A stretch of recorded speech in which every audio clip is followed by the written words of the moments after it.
somebody like you. I'd never dreamed that I'd lose somebody like you. No, I don't wanna fall in love. No, I don't wanna fall in love.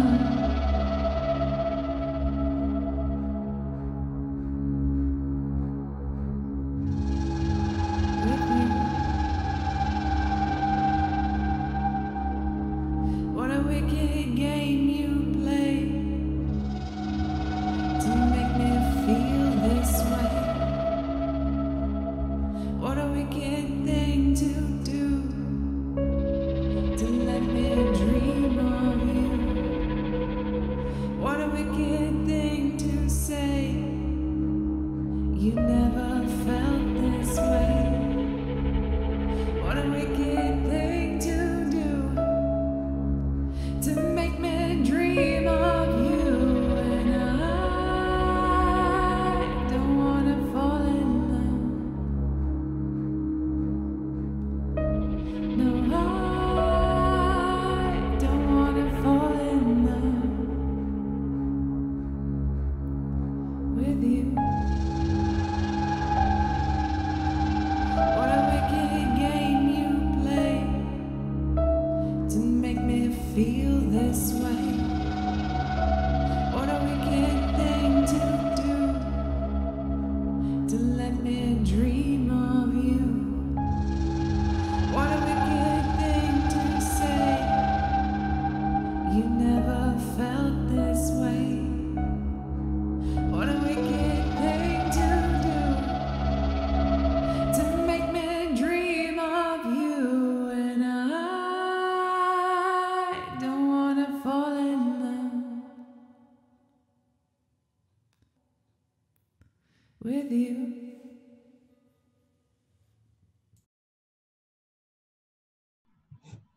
I just realized it's my job when we go live to speak. Hi, welcome back to WebDM, welcome to Lost Girls, New Amsterdam, Deadfield.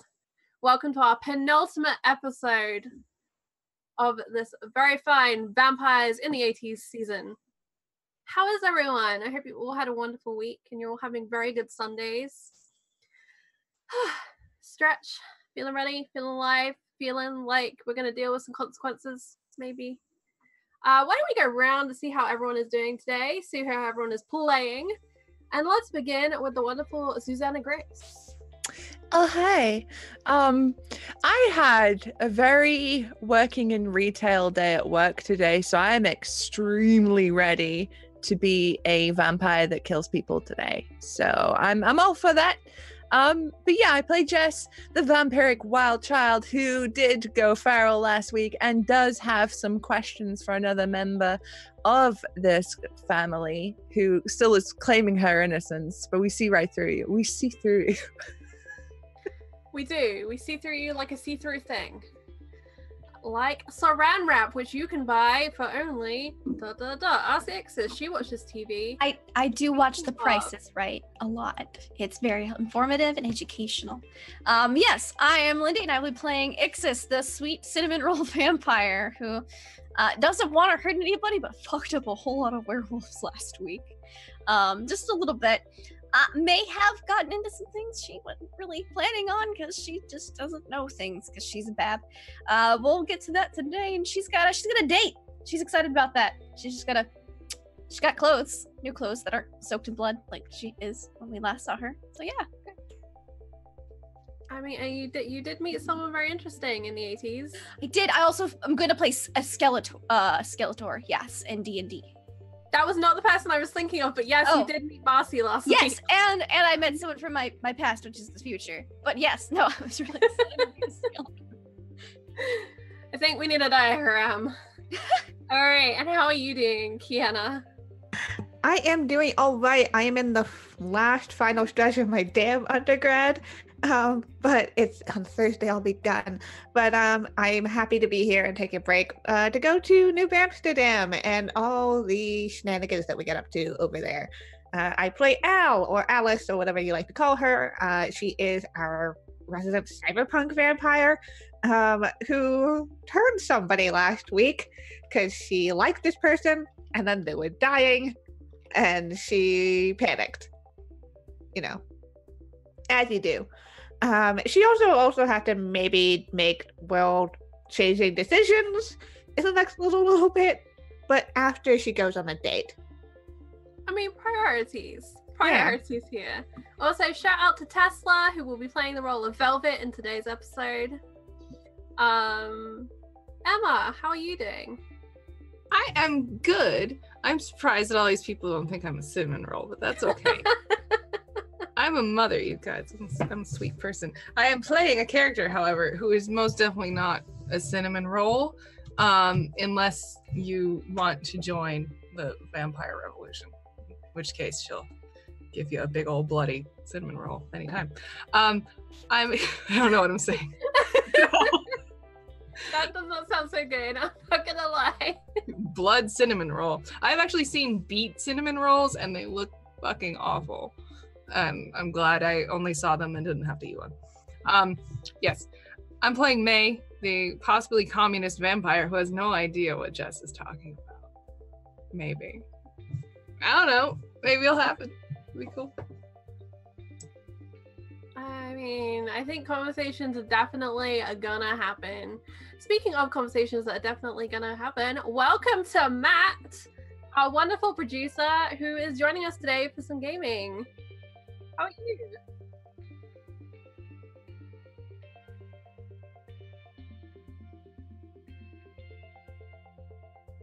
As soon as I do this, though, they should be able to hear me. Hot damn, there we go. Okay. I'm good. I'm Matt. I'm the intern. I just come around and This is why he hasn't had a stuff. promotion yet, by the way. Right. That and many, many reasons. This is just one of my many failures. It's fine. It'll be okay. Ask Emma. I'm ready to play. Oh, young man. No, I'm super excited to have you here and can't wait to welcome you into the shenanigans. But before we get into such shenanigans, I'm going to remind the chat that they can retweet our going live tweet and let everyone know about all the fun that is happening here on WebDM. So please do that. It really helps us support the show and support the channel. Of course, go and check out all the WebDM content from the YouTube to the Patreon, all of that fun stuff, because without them, I wouldn't get to run this show. So big hearts to WebDM crew who have a big announcement coming next week. That's right, another one. You can also support the show with some bits. 300 bits will buy one of these players a reroll, and 1,000 bits are going to buy them a gift or a distraction. We see many gifts. I want to see more distractions. Give me more distractions. But yes, thank you so much. That does go to supporting us, and it's getting split amongst the cast so that we can, you know, come be here on Sundays and play vampires and buy pointy teeth and wigs and all the fun stuff like that. Also, would like to shout out Tabletop Loot, who are the wonderful sponsors here on WebDM. Use the code WebDM15, 15% off any of their wonderful dice, including some of the ones you will hear clattering around today. I've just realized I don't have Roll20 open, so I won't be able to hear the music. I am a pro streamer, guys. This is what I do 7 days a week. So organized. I think that we shall begin tonight in the fading hours following the massacre at the mall, as the Covenant reassemble and Mrs. Bartholomew's home for lost girls take stock of who they are now, what happened, if they can remember, and more. So as you assemble in the lounge, Ixis has done what she can to remove the blood from the floor following a previous night's shenanigans, and all is relatively quiet in the house. The TV for once is off, and the cats, can't hear them, they're around somewhere, but still and quiet, and you have assembled. The wonderful Al has returned after dropping William to a safe place where he can rest and take in his newfound unlife. And this is where we are.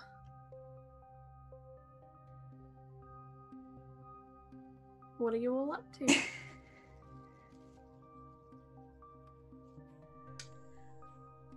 I think Ixis has showered. Okay. Gotten cleaned up and is in her date night outfit. Just kind of definitely actually twiddling her thumbs, sitting on like the sofa or something.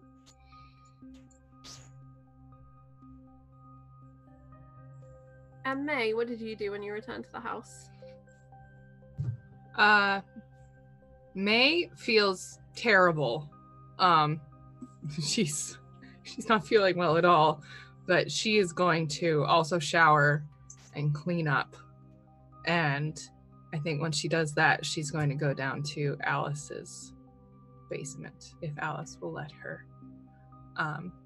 As she gets ready, because it's their date night as well, right?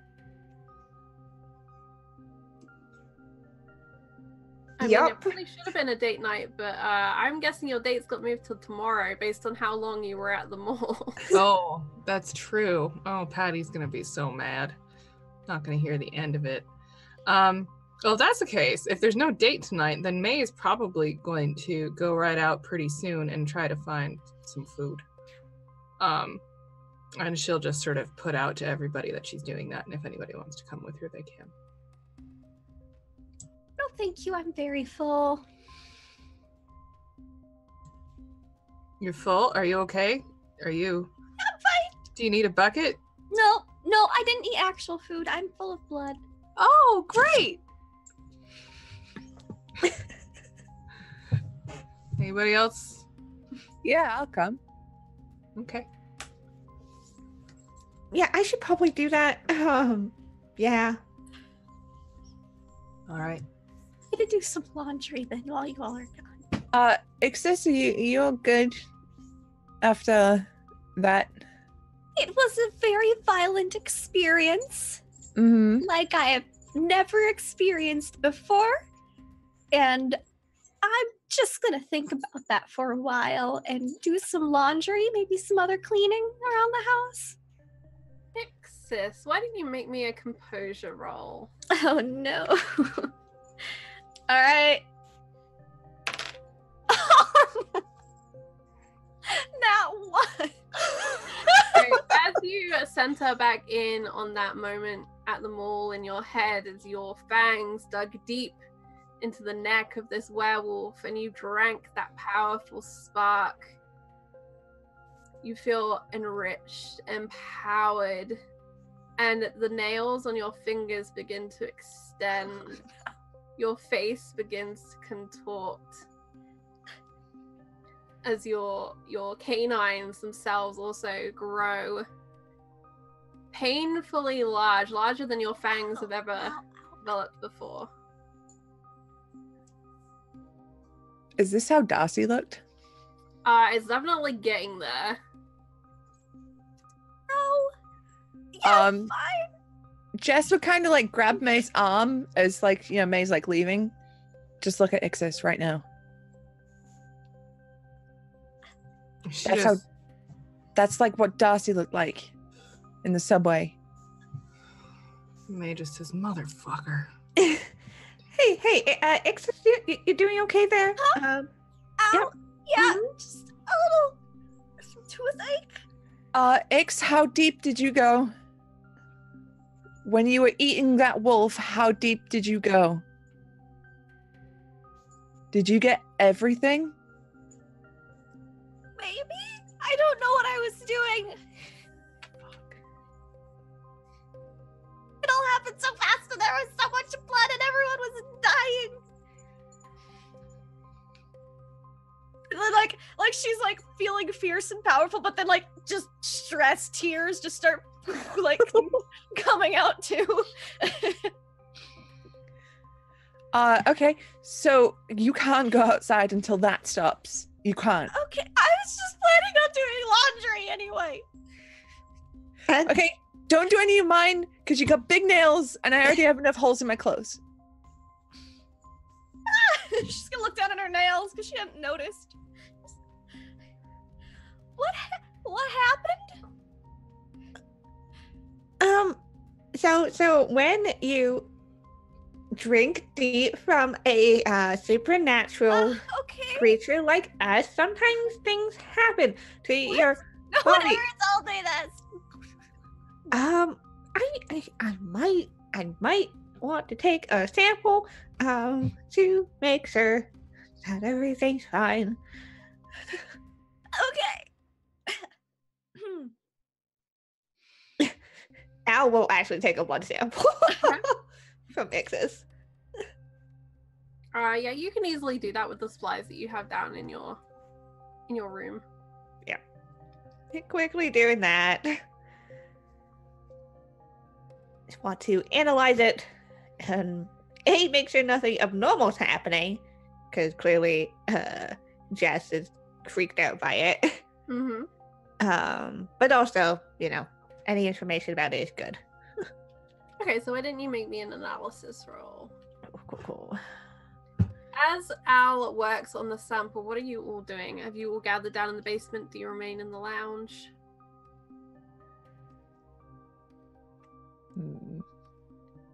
My answer depends on May's answer. May wants to stay by herself. She's hangry, and she doesn't really want to be around anybody until she's around a mortal who's going to die. That's her goal. Good to know. I probably feel that coming off of May in waves, right? That sort of hangry vibe. So yeah, I won't press the issue just yet. And if anything, Jess, this is going to feed into that feral nature, which is still very much turned on. The need to hunt, the need to consume, the need for more power. And as you get antsy and impatient and Al disappears down into the basement and Ixis, you nervously await some news, some explanation. Yeah, I nervously clean the stairs down to the basement, so I'm real close. There is a rapping at the door. The sound of a walking cane, something similar, knocking on that front door. You just pull it up and go, what? And there stands a very pale man, his hair all slicked over to one side, a very pointed and astute nose. Would you like to describe the rest of your appearance? So, yeah, like she said, slicked hair, very thin, almost gaunt features, and like very tall. Like he looks old and creepy, but not like, it's hard to describe. He's creepy, you know? And he's got a walking cane in one hand, and it's like it's solid wood with like gold cresting on it, and then he's got a briefcase in the other hand. He just kind of looks at you and sorry. I was just gonna lean back, shout into the house, who ordered a Vincent Price? I'm looking for ephemera. You here? I don't know. Well, Who are you? My name is Bartholomew Stratford. Come a long way. Very much like to speak with ephemera. May, is ephemera around? How would I know? I've been busy. I haven't heard her up there, though. I don't know. Oh, come in. One of us. And I'll just step aside, let you in. Looks What does he around. smell like? Mothballs. Does he smell like blood? Does he smell like a human? Yes. No. That's a shame. More importantly, you can't hear a pulse, which is probably the first thing you do is listen for the pulse. It's slightly easier to smell than blood. So he walks into the house, kind of looks around. Well, it's quaint. Hi. All of you, I suppose. Who else there? Alexis's rage scrubbing the top step of the basement of the kitchen, probably. So. Kind of looks over. He kind of leans over and at Jess. We're new, aren't you? What's the matter to you? I'm just intrigued. Scott, where are you from exactly? Ah, my apologies. I'm from London. Oh yeah, I can tell. Take pride in that. I'm looking for a certain item that has come from very far away. Oh. Happen to have this thing? I'm gonna need a bit more to go on than item. Well, it's come from somewhere that hasn't happened yet.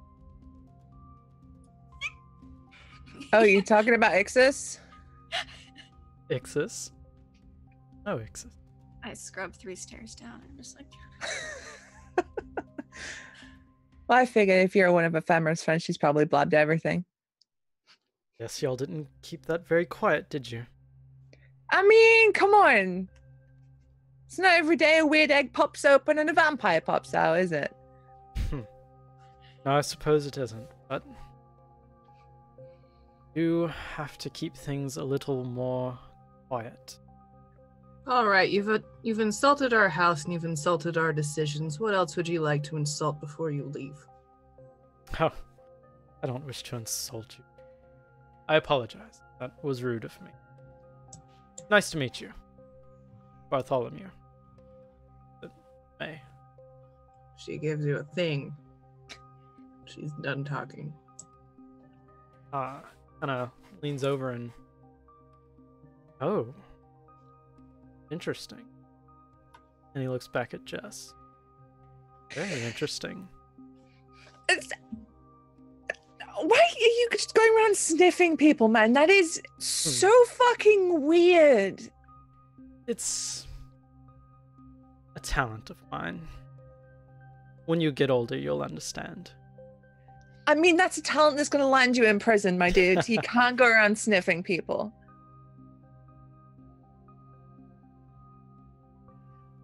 I'm going to go see if Ephemera is here because I really want to punch you. And I run right up to the top to try and find Ephemera.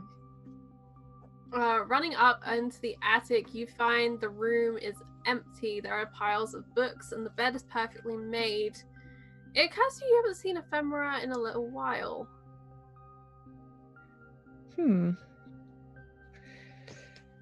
There's no note or anything? Because I would like straight go up in a room and have a look. No, there is no note.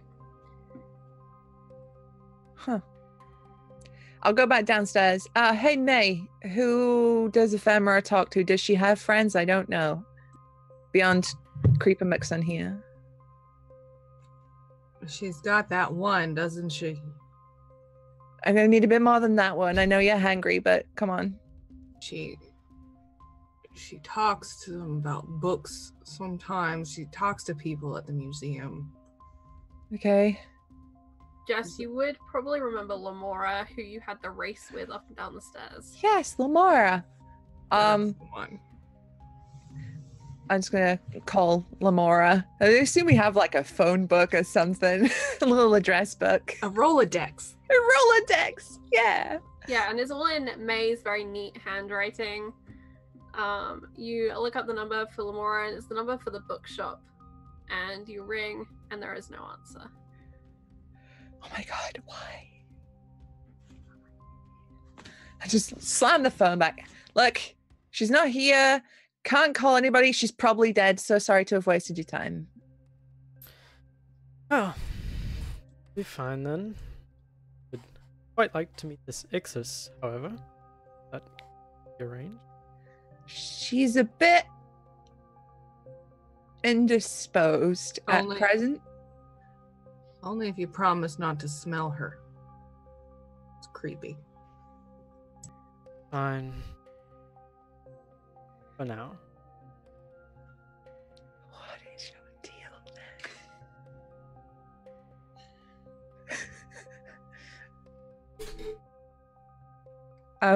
X. There's somebody here who'd like to meet you? Look, It's gonna be okay. Come on. And I offer my hand to her. Yeah, you see them like pop up above the stairs. Sorry, there's a mosquito. Thought I had it, I didn't. She'll kind of clumb up. She's got the apron on. She's got like the sponge in hand with the rubber gloves. Pull out the ends of Because the her rubber nails are gloves. raw, they've got the nails coming through. Oh. Hello. Hello, I'm Bartholomew Stratford. I'm Ixis. It's lovely to meet you. You as well. I've heard you've come from a faraway place. Not very far, really. Not really far at all. But you are not from this time. To understand that correctly? Yes. Stop calling the furniture velvet.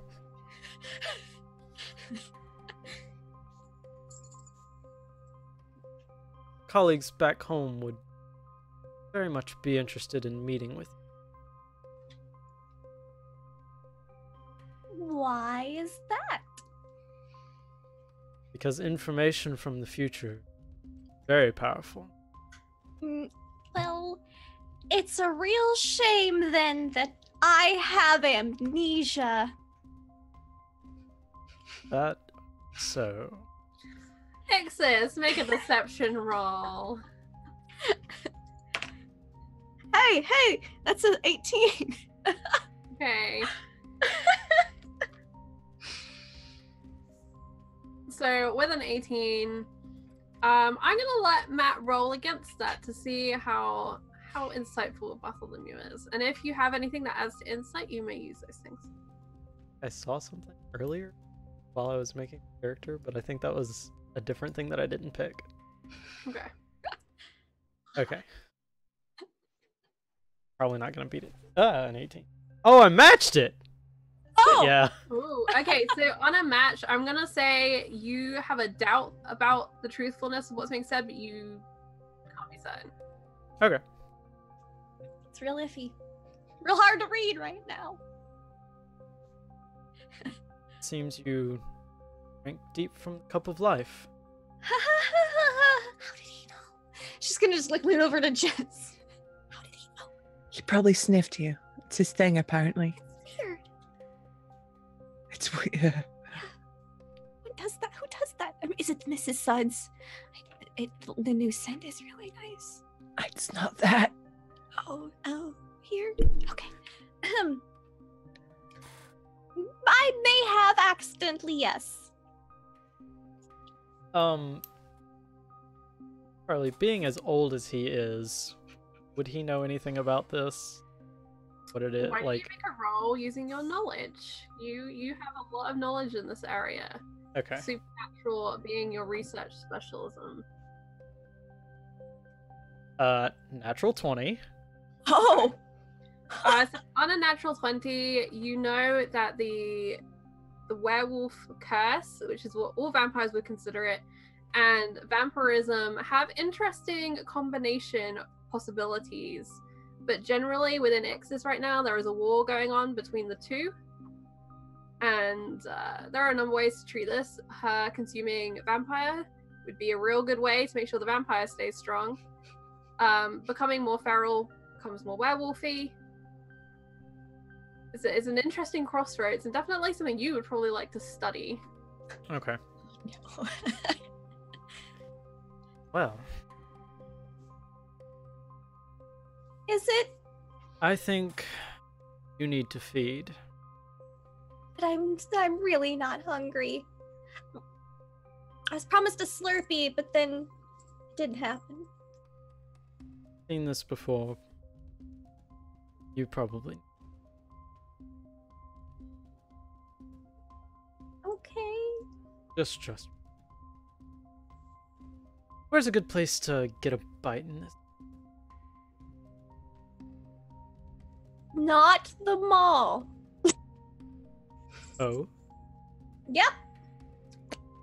Yeah, that whole part of town is no good. No It's good. no good. No. Mm-mm. It's too bright. Too many people. Mm-hmm. Hey, May, where were you thinking of going?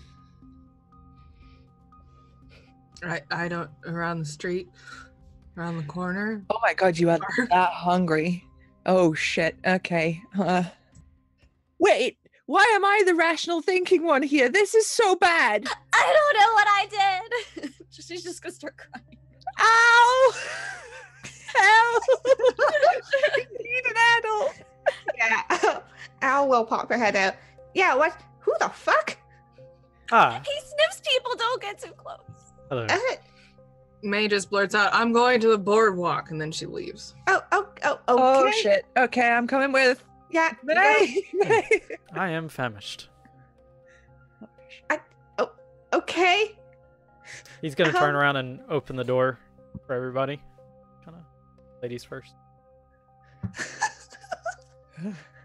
Al was probably carrying the vial of sample that she took from X's, when she rolled a 19 on her analysis, so that's fine. But then she's just like, what the fuck? Okay. On the steps. I didn't finish scrubbing. Friend of Ephemera sniffs people super weird from London. Okay, that answers some of my questions, but not all of them. I need to eat, but I'm not hungry. Okay, this is great and fine. Why did you need to eat? Why is this a thing? So, Al, from your analysis of the blood, you kind of reach a similar conclusion to what Bartholomew knows, in that basically the blood is at war with itself right now. It is both multiplying and destroying itself over and over. I don't feel good. Okay, okay. Now things are making a little more sense. Do I know that she has to feed off of mortal or something else? You wouldn't know. Okay, that's great. You can make educated guesses because you, like May, are relatively old and you know what happens when you drink a spark, but you don't know. You wouldn't know from just the analysis. Okay, yeah, you won't have to eat that much. It's just probably just a little bit. Okay. Yeah, I should probably put this away. I don't think it looks very good if I'm out and about carrying a vial of blood. And she's just gonna like put it on the coffee table because she doesn't want to go back downstairs with this mess. May's going to the boardwalk. Jess was following. We could go there or somewhere else. Okay. Right. And she just looks over at Bartholomew again, just being like, okay, I guess you're tagging along, huh? It's been a long flight. Very hungry. Right.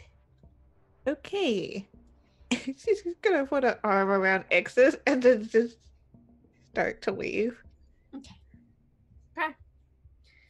And you all make your way to the boardwalk. Do you walk or do you take the subway? The subway is faster, for context. You go on the subway. Okay. And you do so, and the train rattles along. There are a few people riding it at this time of night. A couple of people are asleep. Two girls talk about their night out. They're on their way home. And Jess, for the briefest of moments, as you pass into a dark tunnel and the lights dim, you see a flash in the window opposite. Next to you on the train, Mr. Fine, his face staring at yours. But as you turn to your side, he is not there.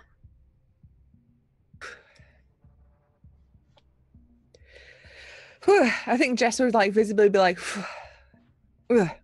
Is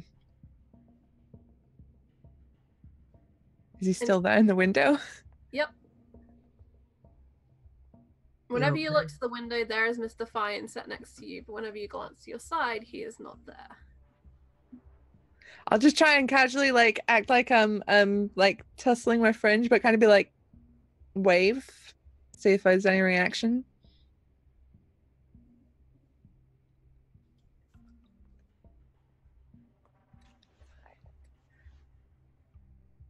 And he begins to have a conversation with himself in the reflection. Can I like pick up any of what he's saying?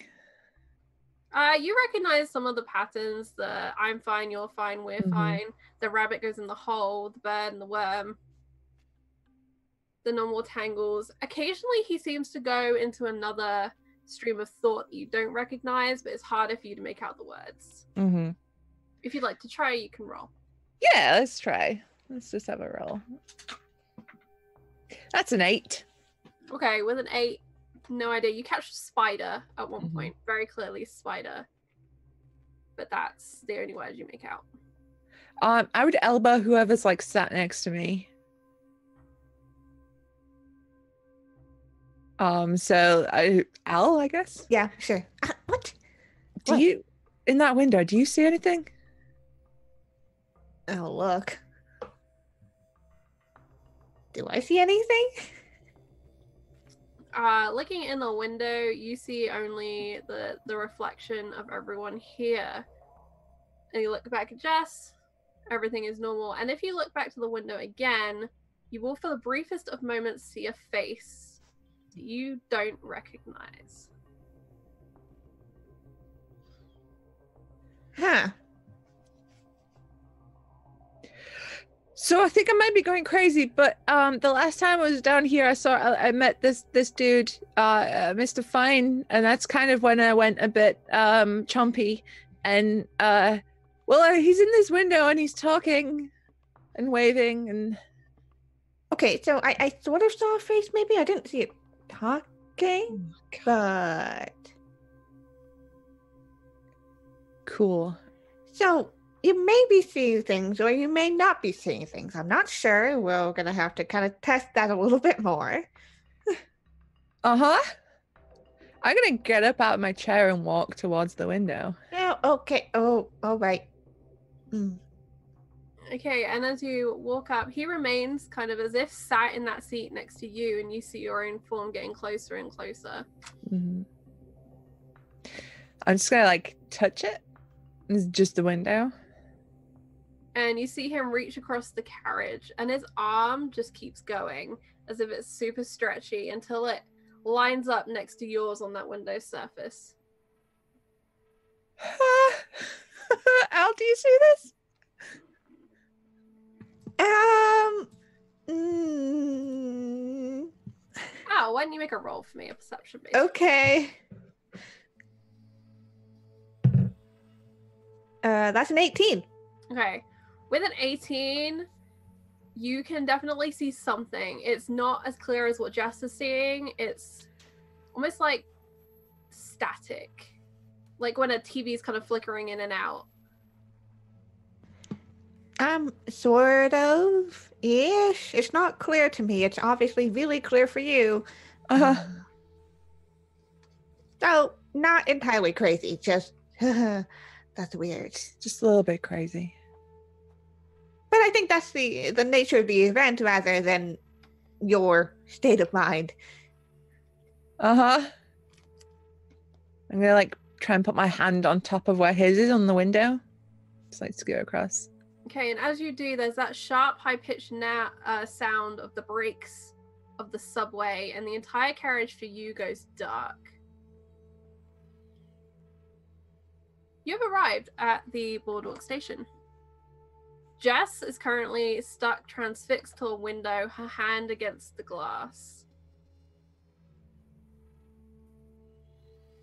Al, you know she's been seeing things, but right now she's completely unresponsive. Yep, cool. Normal mom is super angry, and now it's Al's turn to be that mom. And she's gonna be like, all right, and she's gonna take Ixis by one arm and get up and then to go over to Jess link the other arm and start And as moving. you link with Jess, for all of you, the carriage goes black. This includes you, Ixis, as you are part of this physical chain. And all three of you see this barren and empty room. Jess, you'll recognize this as the place, Spider's home. Once the illusion had been broken, only it appears to have been raided. It has police tape around it.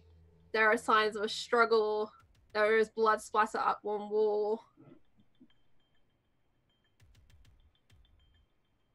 And you will see this. It's a very strange kind of concrete room, like a side room off a subway tunnel. Cool. Wait, no, I know this room. This isn't right. This is where the spider was. This is where Darcy was. This is where Mr. Fine was. This isn't right. All right. Well, this is interesting. Okay. Or I don't know if we're actually here, or if this is just a very complicated shared vision. And May, you see all three of your family stuck in a chain, staring at this window, the boardwalk station just the other side. You can hear the beeping as doors along the subway train are reclosing as it prepares to leave to go to another station. I probably go up to Al and try to push her a little bit. And as soon as you make physical contact, you two are sucked into this place. This is not the boardwalk. Ixis wants to reach into her pocket. Okay. And pull out Ditapad. She's not sure if this is a time thing or like a weird thing, and so she's just kind of paranoid and be like, after what happened at the mall earlier, she's gonna check and see if there's any connectivity. Okay, so just to remind our audience, the Digipad came with Ixis from the future and was a gift from one of the lovely audience members. It has no connection unless the Vampirium is, in existence, basically. So. Yeah. And at the moment, the Vampirium is in existence. And so your Digipad will light up. And what would you like to do with it?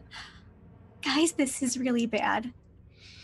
We're in the future right now. I'm gonna just check news updates. Just boop. Okay.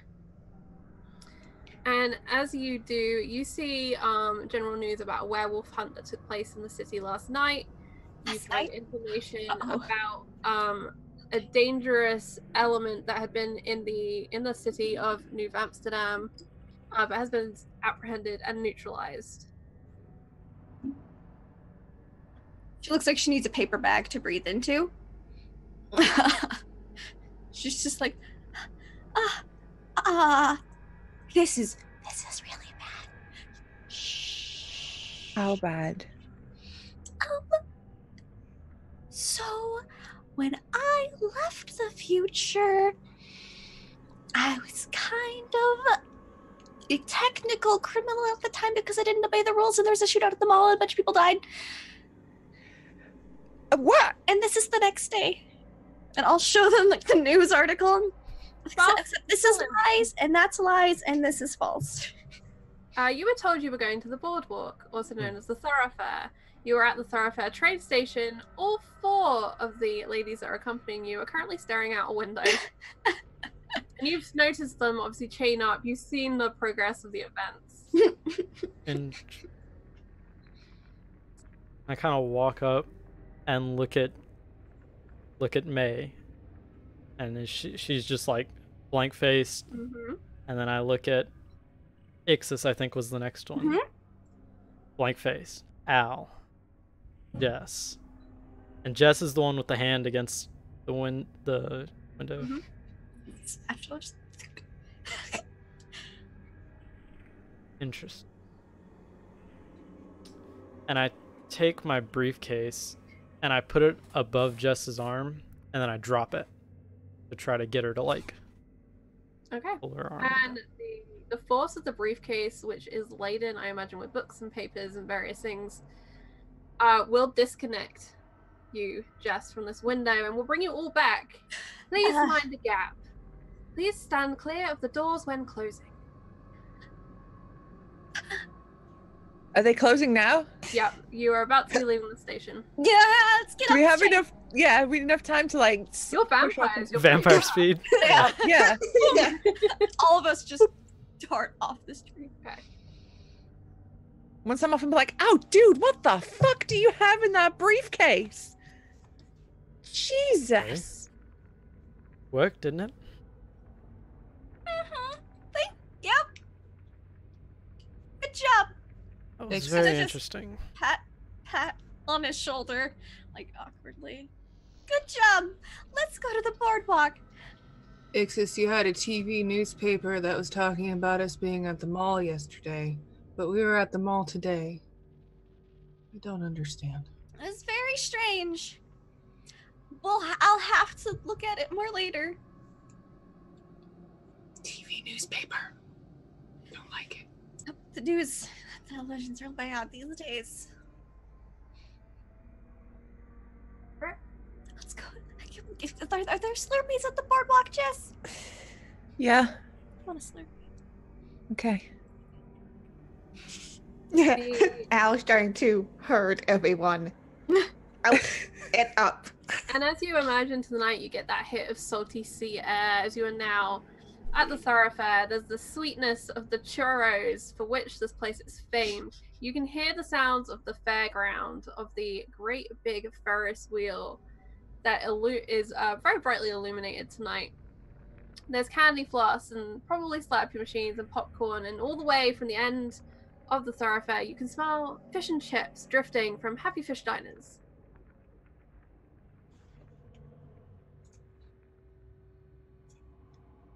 Okay. So we don't eat anyone near my arcade, yeah? Right. Not near there. I At the haven't street. really seen your arcade yet. I haven't had fucking chance to be there for like a month. Em's gonna kill me. I can't go there now. I'm really, I can't be around people I like right now. Okay. Let's go to a store you don't like then. Okay. I kind of like everywhere in this place. That's why I used to come here a lot. There's a ding ding ding as someone slaps down a huge hammer onto the weight, and the weight goes all the way up to the top. And you can hear the sounds of other tiny kind of fairground games going on. May goes around behind the carnival booths to see if there's anybody who's just hanging out. There are a few people just kind of hanging out, a few people on their breaks, a few people whose kind of booths are kind of quiet for the night. Those sorts of people are around. You're looking for any sort of victim in particular? Anyone who looks sort of like their senses are close to being incapacitated, as like people who are not going to notice There much. is a girl in a short skirt, netted top underneath a bright pink leotard going on, and she's currently vomiting up strawberry daiquiris. Oh, I will go up to her and hold her hair. Thank you. Are you okay? I'm fine. Do you know where Joan is? Jaren. No, Joan. Joan! You know Joan. Joan? She's our friend. Who are you? You're not my friend. I'm one of Joan's friends. Let's go find her. Oh, yeah, let's find Joan. Okay, let's go I do that. can't feel my nose. Your nose My nose. feels normal. No, I can't feel it. It's numb. Look! And she grabs your hand. She pushes it onto the tip of her nose. It's still there. Oh. If it goes anywhere, I'll tell you. Good. I saw your nose, and she can't figure out how to do the hand thing. And she one foot kind of in front of the other, staggers along. She's got these huge wedges going on. I have an idea. Do you want to go on the Ferris wheel with me? I love the Ferris wheel. Joe's scared of heights, though. That's okay. That's okay. We'll find her after. Be a secret. Me and you, new best friends. Yeah. What's your name, Joan's friend? Oh, I'm Suzanne. I like that name. That's a pretty name. Thanks. My nose feels funny. It'll feel better soon. Okay. All I right. lost my drink. I'll give her a flask that I always have with me. Suzanne, I love you. And she it's like, Let's get in line for the Ferris wheel. all right. Get in line. There's only a couple of people ahead of you, and it doesn't take long for the little carts to come around. Okay. All right. Then yes, let's get up. I'm going to make sure I'm going to buckle her in. If there's an extra buckle, it is the 80s. There might not be a buckle. There is no buckle. It's just something you just sit in, and there's like a bar that kind of just about comes down, but really doesn't do much. I'll put my arm around her. And yeah, we're going to ride the Ferris wheel. You know, he was such a jerk. I didn't know why he had to be a jerk. They're always jerks, aren't they? Yeah. Mm-hmm. They get that little X chromosome deficiency and they become jerks. Mm-hmm. I mean, they have that when they're born, I think. You seem really tired. I'm kind of sleepy. Here, why don't you just put your head here? Oh, this is nice. Maybe I should be a lesbian. Maybe and you slowly start kind of cranking around. Okay, as we get up to the top, I'm going to try and eat her, but I'm not sure. I'm not going to. What is your current blood point score? 3. Okay, so you're gonna need to do a check to see if you can resist killing her, unless your full intention is just to kill her. I would like to not necessarily kill her because that's a difficult thing to explain on the bottom of it. Okay. Will. So 3 is pretty low, so I'm gonna say it's gonna be pretty difficult for you to hold back the beast. What is your current humanity? 4. Okay. Good to know. Good to know. So you have to roll over a 16. Over 16. All right. Sorry, over a 15 is multiples of 3s. 15. All right. That's a level 5. Let's give it a shot. I got a 9, so no, she's No, she is dead. she's dead. All right. I get 2d6 though, right? You do. You get 2d6. So you kind of bite into her, and she is your personal Slappy as the Ferris wheel progresses around. She just slowly falls very quiet. There's no struggle, no scream. She kind of giggled when you first bit her, and then there wasn't very much sound after that. Yes, I'm trying to make it look like we're just making out. It makes anybody uncomfortable. Ferris wheel makeout. So that's 2d6 for you. For All right, I'm up to 10, and when we get out, I'm just gonna say she was really drunk. Oh man, I gotta get her back home. Sorry. And she's just gonna try to walk it. She's gonna try to sort of walk with her. Okay, so you, as a vampire, you would have the physical strength to easily support someone if you wanted to. Yeah. I'm gonna make you make a deception roll. Okay. I am trained in that, so it is automatically easier. Everyone else, you've just watched May kind of walk away and disappear from the group.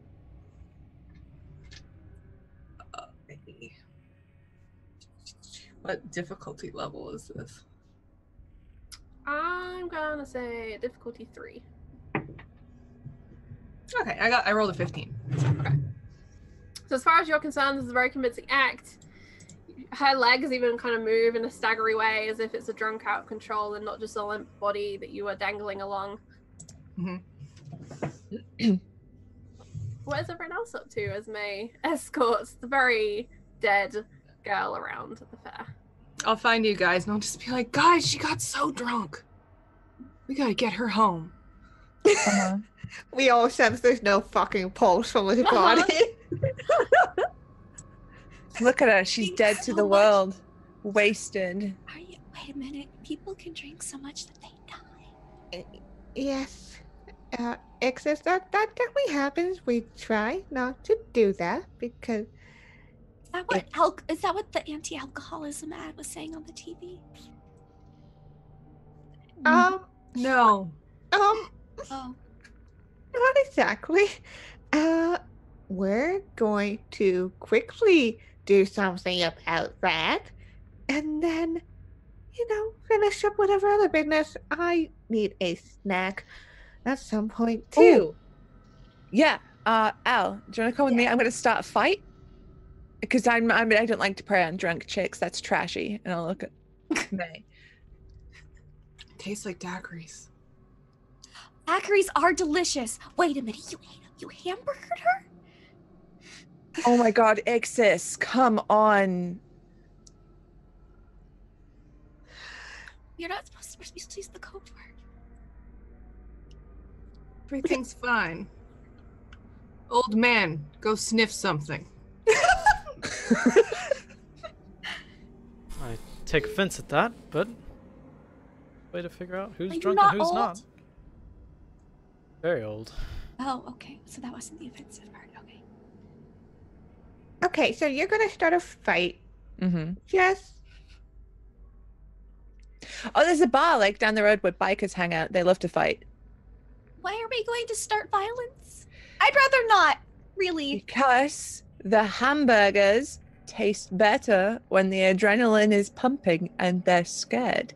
And they tend to get scared when my fist is coming at them at a very fast speed.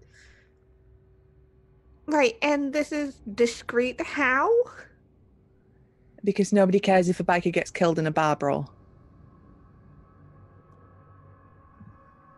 They're pieces of shit that terrorize people. Nobody cares if they die.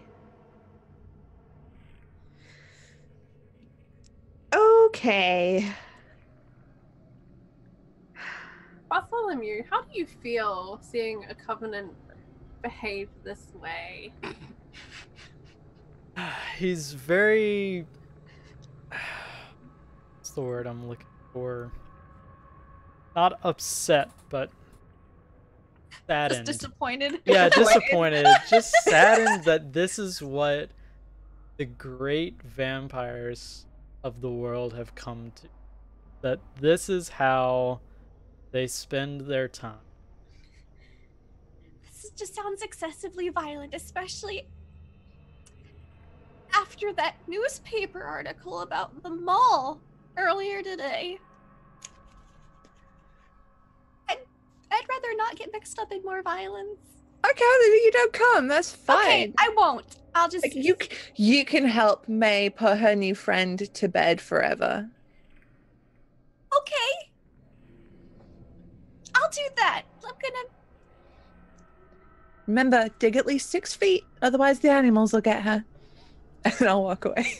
The animals eat that? Okay. I did see a little bit of Animal Planet. Carly. Yeah. I don't know if this is a thing, but it says I start with a level 2 servant, but I have a guy that I call that like just drives a car around, that just like drives me around.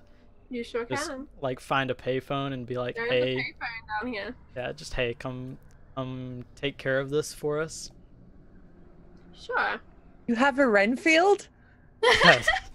I'm so jealous. You have a service within your network where pretty much no matter where you are, you can call up someone to come and do cleanup. Yeah. I just call him and we had an incident down at the boardwalk. Somebody to take this poor girl home, put her to bed, and just, tell him where we are. Okay. Stuff. And someone will be sent from the city morgue to collect the body for it to be disposed of. I'll tell May that I'll have somebody take care of her. Oh. That's amazing. He's drunk because she drank the drunk lady. Now, May, do you need more hamburgers or are you full now? I could go for another hamburger.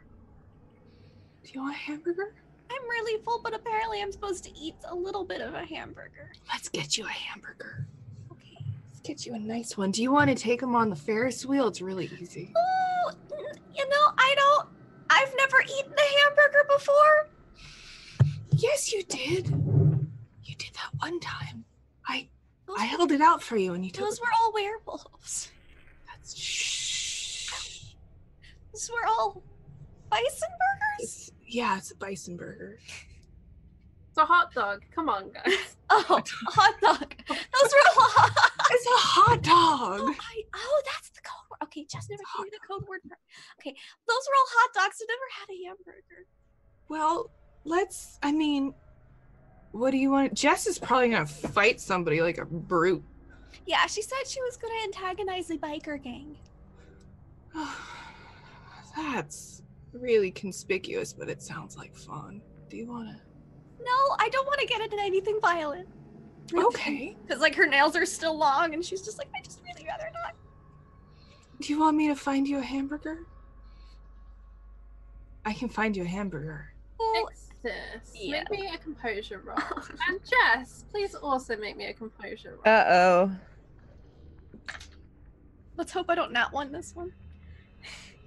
I got a 5. Nat 20! Okay. On a nat 20, Ixis, you can smell basically what's left over blood in Daiquiri Girl. Mm-hmm. And luckily you're pretty full, so it's not too difficult to resist. Mhm. You just know like you're not hungry for regular blood. It's just not interesting. You're not hungry. I mean, I smelled Miss Daiquiri, and I'm not hungry for hamburgers. Just Well. meanwhile, the sound of the Ferris wheel, there's that tune they play, kind of like an ice cream band type tune, and it's just looping around and around in your head. And Mr. Fine being opposite you in the subway is fresh in your brain, and you're taken back to that first vision he gave you. Darcy drowning of the Ferris wheel reflected in the pool of blood. And the feral in you is getting beyond antsy and impatient. You have no answers, and it's very, very frustrating. I'm sorry, Matt. Please continue what you were going to say. I was just gonna say that in my reading, I just remember it saying you needed to embrace one side when you took a spark, either your traditional form or the new one. So either you need to feed on another werewolf if you'd like to. Hot dog. We're in public. Or Blood pudding? Is Blood that what we're getting? blood pudding. Yes. The blood pudding. How eloquent. Yes, maybe a blood pudding would help. Oh. Oh, so we're doing this. Okay.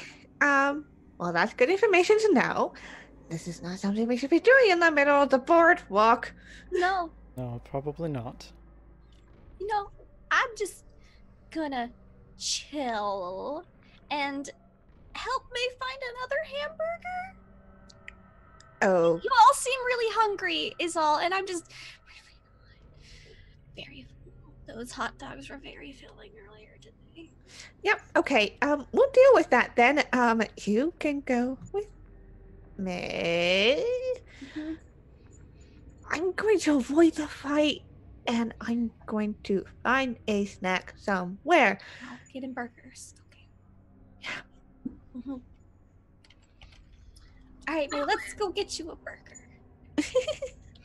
Would you mind making an observation roll for me? Perception, something along those lines. Who was that making that Which roll? one of us? Alice. Okay. That's a 9. Okay.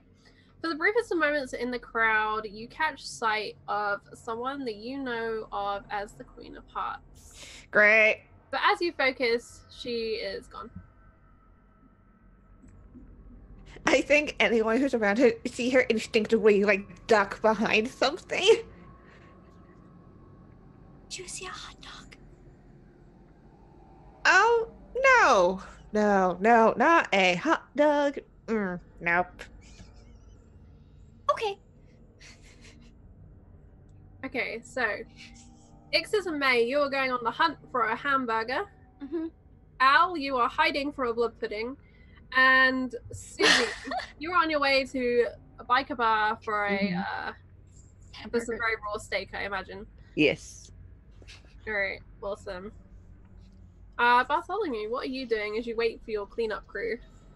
I would probably try to find just somebody in like a back alley or something and just convince them to sit down and have a smoke with me. Okay. Try to talk to them and just convince them that, everything's fine and nothing's happening, and just like put them in a trance basically. Okay. So we'll say that Daiquiri Girl is basically taken to the car park where the pickup is going to happen, and you can easily find a bouncer who's on a break to talk to, someone along that line who's having a cigarette. And why don't you make a roll to see how good your trance is? Okay. I think I'm trained in something like this. I have something called fast talk. Okay. Reasonable action. Did not put the creature or its allies in obvious danger. That kind of thing. I don't know. Okay, so I'm going to say that's going to make this a little bit easier for you. And if you activate your blood, you, as a vampire, naturally have a very charismatic presence. Okay. So that's going to cost you 2 blood points. Okay. Sure, I'll do that. Okay. So this is going to make this a very easy test for you, level 1. So you just have to roll above a 3. Yeah, I got a 9. Yeah, easy. This guy is really chill with you, just talking about all sorts of things. Anything that you bring up, he's happy to talk about with you.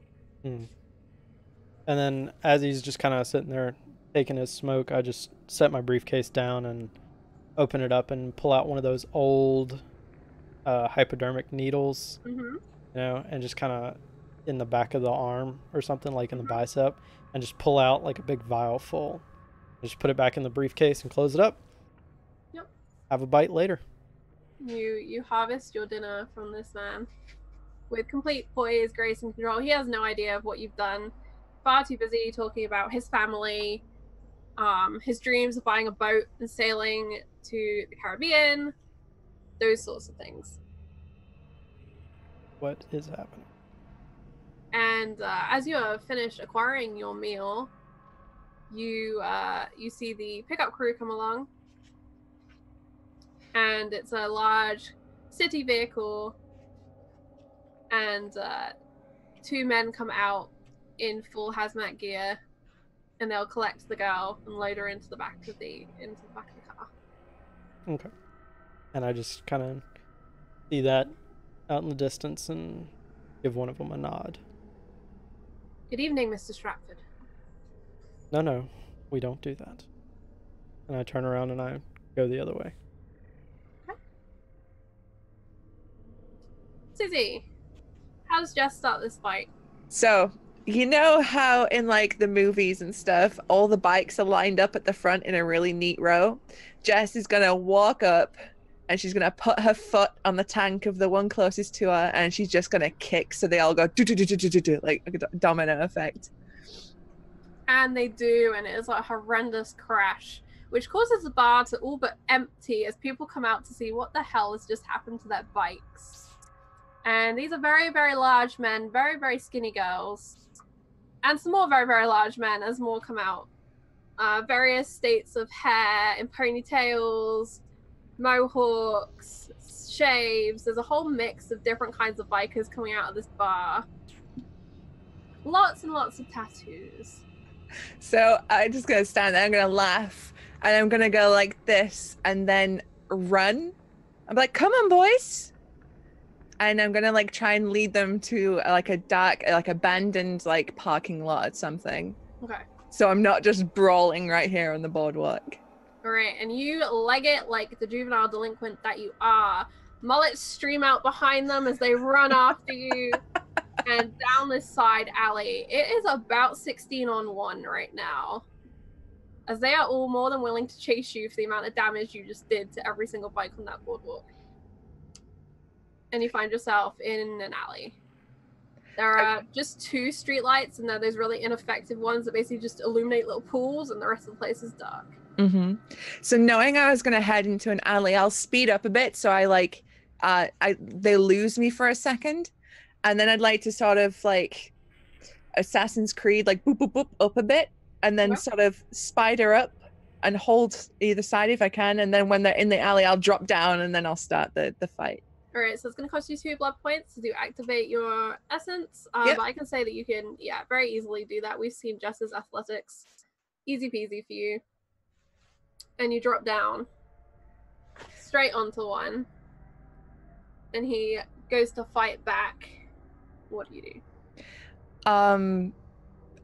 Basically going just for like maximum damage. Like she's giving into the feral effect, so she's like smashing his head into the wall, she's like ripping, she's biting, she's trying to break arms, like pull an arm off, she's like viciously brutal. And for an outsider, it would appear almost as if there were 3 of you in this melee. The 16 bikers slowly dwindling around you, but there are pipes and there is a gun. So I'm going to need you to make a roll for me. This is a defensive roll. Okay.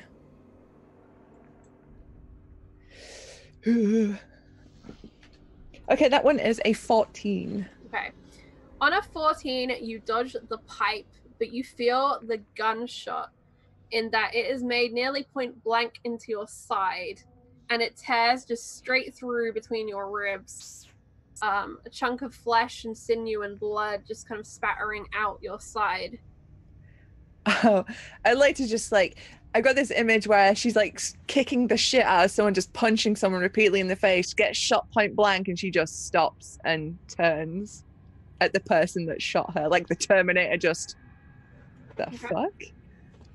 You turn, you stare down this guy. Make an intimidation check. You can apply the, I think it was a +1 level that we were giving you for your feral last time. So that was anything else you have. It was a 17 on the dice, so +1 Bring would you up bump to that. 21. No, an 18, sorry. 18. Yeah. So on an 18, this guy, like, you see all color fade from his face. You see the gun in his hand as he's caught between the urge to fight and the urge to run, and he isn't sure which to do. He is utterly paralyzed as you lock eyes with him. Your eyes blood red and slightly glowing in the dark. I'm just gonna reach forward, grab the hand that's got the gun, crush it in my hand. Oh, kid, you think I haven't been shot before? Every bone in his hand just breaks. One by one, you feel them pop and crack and splinter, and he goes down to his knees. This gun is kind of still held out, but basically just because he can't pull away from you. He goes down to his knees. His eyes are streaming with tears. The others are skedaddling. A gun has just gone off. They're like, yeah, this is too much trouble. A couple lay dead around you. I'm going to say 3 are dead. A couple are heavily wounded, and they're staggering across the car park away in that direction. Everyone else going back towards the boardwalk. Now, give me a good reason why I should let you live. His bottom lip just trembles, and he's just bursts into tears as he can't think of a good reason. He just cannot think of a good reason to live other than he wants to. I'll just reach out with my other hand and go, oh, baby boy. And then just take his head, smash it into the wall. Okay. And then I'll just feed. And it's like a watermelon hitting concrete. It just cracks, splatters. You have the full force of the feral behind it. I'm going to say, feeding on this guy, you can take your 2d6 for killing him, if you'd like. And you can take an additional d6 for any of the other bodies that you drink from. Oh, I'm trying to top off up to full. So, Alright, so you've got 3 bodies, so that's 3, and then plus 2 for this guy, so that's 5d6 in total. okay, 5d6. Ixis, May. Al, because I'm going to say that you're with them as well. Once you're done hiding behind a dumpster. Mhm. How goes your hunting?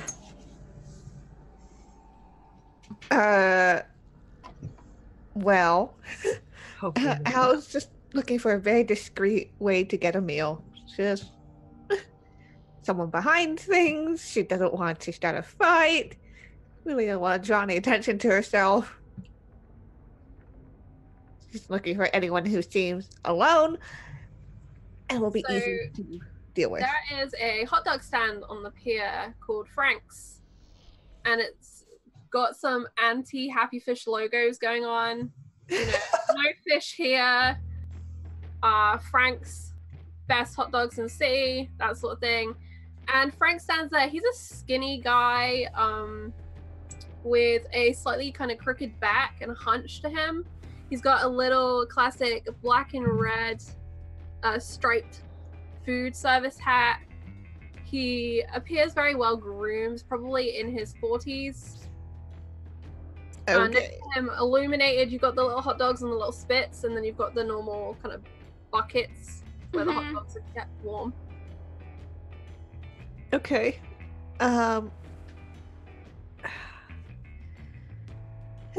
Boy.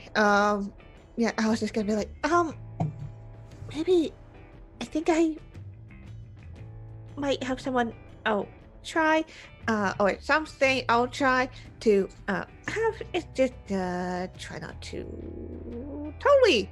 Try not to eat the whole hamburger. Yeah, I usually don't. I'm going to really try. Frank's just trying to get by in a Happy Fish world. So just let him do it. I said I'm not going to try to. I'll stop you if you want. I trust you. I would appreciate if you stop me. That Okay, would I'll be. watch. I'll Oh, just okay. stand there just in case. Yeah, this is really awkward now. She's just like, okay, I it's need to just go. like- I don't quite know how this works. So I'm just gonna Baby's stand up. fast feeding. Yeah, so she's gonna. Okay. Where is your blood score at right now? That is a solid 9. Alright, what is your humanity right now? That is a solid 2. No! Okay, yeah, I'm gonna say this is a level 5 for you as well to resist boy. evil Frank. Okay. I'm standing by ready to help and intervene Okay. if necessary. Not a 17. Okay, so on the 17, you can control yourself, Okay. not consume, so you can take your 1d6. How do you talk Frank into this? He's on his own.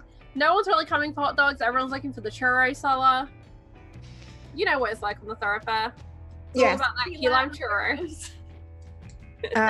Yeah, she's gonna be like, yeah, she's gonna start trying to talk to him. She had pulled a map from somebody, and be like, hello, can you help, please? I was looking for, this shop, and I'm super lost. This map is really confusing. It didn't even have, like, just kind of. Oh, the Amaranth. It's been closed for like 3 days now, but it's down there. You go past the crypt. That's also closed right now. If you hit the Happy Fish Diner, you've gone too far and you're in hell. So good luck. Actually, could you just, do you have like a pen or something, to like circle stuff? He kind of looks around his little stand, and he pulls out. There's like a little hatch, and he pulls out his backpack. And Yeah, so she's gonna kind of, as he's leaning down, it's kind of like, Okay. and take a small bite.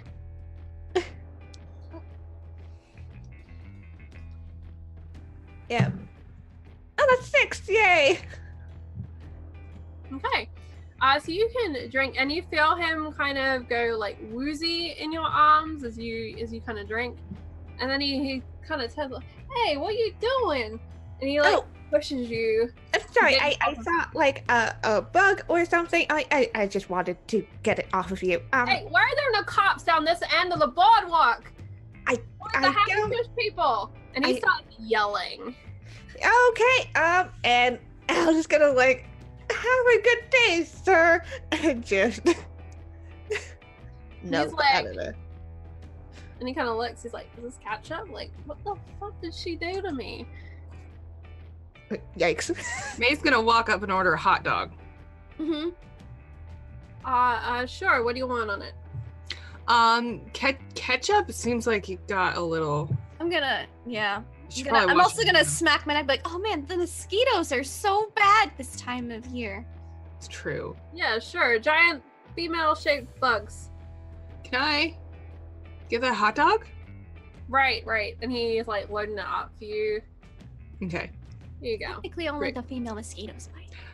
As he does that, I'm just gonna like. I read that somewhere. I read it in National Geographic yesterday. I'm going to like. I want to like undo like the gas line or the power line or something. So it's just something that like he has to attend to, so he stops Okay. thinking about it. Yeah. Yeah, so you kind of pull something and all the lights on his gear kind of goes off. Oh no. Oh. You I'm not kinda sure I should be take eating that- this. No, it's great. It's the best hot dog you'll ever have. Best hot dog in New Amsterdam. I mean Deadfield, whatever we're calling it these days. It is Deadfield, right? Right. Sure. What? Okay. And All he looks at you and is like, wait a minute. And then he's like, oh, this fucking machine. And he goes back Thanks to for the hot dog. wrestling. Are you gonna eat the hot dog, May? No, I got it for you. Oh, okay. Should I eat this though? I feel a little sick. I don't know. Well, I mean, I don't think you should eat anything, but like it's your do- quest to I- experience all the flavors. I do like to try all the flavors. It's not gonna be high on your list of flavors, a hot dog, I don't think. As they go. Oh, Fine. well. I think we need a Slurpee to go with this. Yeah, let's get a Slurpee. Okay. All right. I want to find the club where all the rich assholes hang out. On the boardwalk, I'm gonna say there's like the yacht club, which Yes. is set is even down past the Happy Fish Diner. You kind of step off the boardwalk, go along the beach away, and then there's the yacht club, and it's this white sea-facing building, lots of glass, very elegant. Do you guys want to go to the yacht club? I've never been to a yacht club before. Al, you should come to the yacht club. I'm not really a talky person. Also, where did that dude go? A hot I- dog man? No, I think his name is Frank. no. The tall. The sniffer? Sure. Oh, yeah. I might go look for him. Make sure that everything's fine. Okay. Are you feeling better now? Much better. good. Thank you. Okay. Don't get in much trouble. Keep an eye out on Jess. I don't like getting into trouble. Yeah, I realized that. I don't do why. I'm gonna go look for. He has a name, right? Bartholomew. Yeah, she never got his name. Oh, So yeah. she's like, His name's Bartholomew. I don't remember the last name because it's not on the Zoom overlay. But okay. Stratford. I will go look for Bartholomew Stratford. yes. I'll meet up with you guys by the Ferris wheel. If you see Okay. Jess, tell her to be careful. She always gets into trouble here. Yep, okay, and she's You just did get gonna into trouble leave last time. before she can get any more responsibilities Right, thrown let's onto get a her. Slurpee and a yacht club. All right. Jess, how many humanity points do you have left? 5. Roll a d6. It's a 3. You have 2 left. Oh, okay. I'll need to do some charity work. As the brutal murders of unknowing bystanders will weigh heavily on your conscience at some point. Or perhaps it never will. Okay. And you emerge onto the boardwalk, I imagine, when you're done with your mail? I think she'd make some semblance of cleaning up though. Like she wouldn't go out like a big bloody mess. There are some nice leather jackets in this alley. Yeah. Might rip off the MC patches though, so I don't look like I'm part of a gang. Sure, you can scoop up a leather jacket. You can remove the patches pretty easy. You're very strong. It's not very difficult, and it covers up the the gunshot wound rather, and the blood, which is in your side. And just for the audience at home, and a reminder for our cast, if Jess's humanity hits 0, she becomes feral. And there is no way back. Well, there is a way back, but it's going to be very difficult. And we only have 2 episodes left. So, there's no way back. Oh no. And in order to recoup humanity, Jess is going to have to do something humane. Which is very difficult. Charity work. No, I work in a thrift store in real life. Don't make me do that. So you're the boardwalk. I'm gonna say that Al can very easily find Bartholomew after a little bit of walking around. Ixis will acquire her Slappy, and you all reconvene on your way to the yacht club. Hey gang. Hey, how's your dinner? It's real good. One of them shot me. Where? Right through. So funny. He cried so much. How? May, are you drunk? Yes. Just a little now. We had a daiquiri. She had a lot of daiquiris. She was probably gonna die anyway. It was bad. I mean, it would probably taken about 30 or 40 years with liver damage, but... No, it's bad. It's pretty bad. Oh, I don't think I've ever seen you this drunk. I know, right? It's like you're a different person. You're so relaxed and cool. Is this what they were talking about on the AA commercial? No. Oh. No. See, drinking sucks for humans, but it's great for us. Oh. Ixis, AA is trying to get you desperately hooked on something else. Like cocaine? Well, I mean, a lot. Maybe? I don't think so. I saw something about that on the episode of Cops a couple of nights ago. Cocaine? They did a drug bust, is what Where? It's called. Why? I'm just asking. If you'd like to try some, I'm sure we can find some at the yacht club. Are we going to the yacht club? We're going to the yacht club. They have recreational They're never gonna let me in. pharmaceuticals at the yacht club? Hmm? They have recreational pharmaceuticals at the yacht club. Yes. Okay. So many. Rich people fucking love I don't friends. know if I should right now. I still don't feel very great. We gotta get you something to eat. Yeah. Bartholomew, Yes. I feel like you can get us into the yacht club. Mm-hmm. That can be done, yes. Let's go. I don't know where the building is. Shaped like a yacht. Is it on a yacht? I don't think that's how that works, no. It's yacht adjacent. Oh, adjacent is good. Do they all drive up in their yachts and then enter the club? We are on a boardwalk, which is over water. They might. Ixis, do you know what a yacht is? Yes, I saw an episode of Gilligan's Island, and the millionaire was referring to his yacht. Okay, where did you see it? Boat. It's a boat. I imagine it's fancier than the SS Minnow. Much. It doesn't make any sense what Mr. and Mrs. Howell were doing there.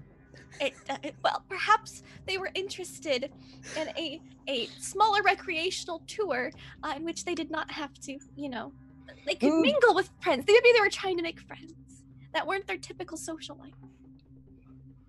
Then why would they be so snobby on the island? It doesn't make any sense. It didn't go as they planned. They were upset. I think they're Well, projecting that. I think they have a problem. Let's go find a yacht. Okay. Would you like to find a yacht or the yacht club? Let's clarify what. The yacht club. Good God. Because as you look out on the water, there is not far offshore a boat which is lit up nice and brightly, which is white and could be a very small yacht. Just throwing it out there. You have a yacht or you have the yacht club. I need to know Yacht where you club. That has burgers. Wait, Charlie. Yes. Would my father hang out at the yacht club? Yes. It seems like a rich people. What day of the week is this? This is Sunday.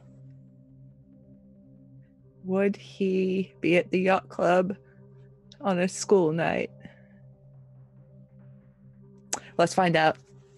All right, you make your way along the beach. It's a sandy walk and the wind cuts through. But there you stand before this large and elegant, there we go, that's the word, white building. Lots of bright lights. And you see in the windows there are political posters. Tonight, they are hosting a friendly charity debate between Bradley Carmichael and one Julian Walters. Champagne is being passed around on silver platters. There is the tinkling of ivories. Hamley, RPG Webby, don't come at me. I can't talk today.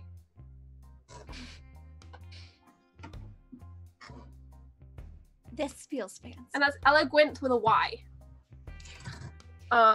We can't go in there. Oh, says you. What do you mean we can't go in there? We can go. I don't think it's a good idea to go in there. Why? Are there hot dogs? We're gonna keep a low profile. We're not gonna make a scene. But, you know, well, no, Jess, actually, I think you should go in there, but I don't think I should go in there. Why shouldn't you go in there? I might know people in there too. Oh? Like who? I've said too much already.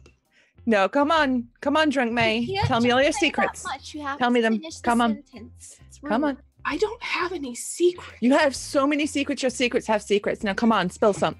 I don't want to see Bradley Carmichael. Why? Did you guys fuck? Are you ex-boyfriend and girlfriend?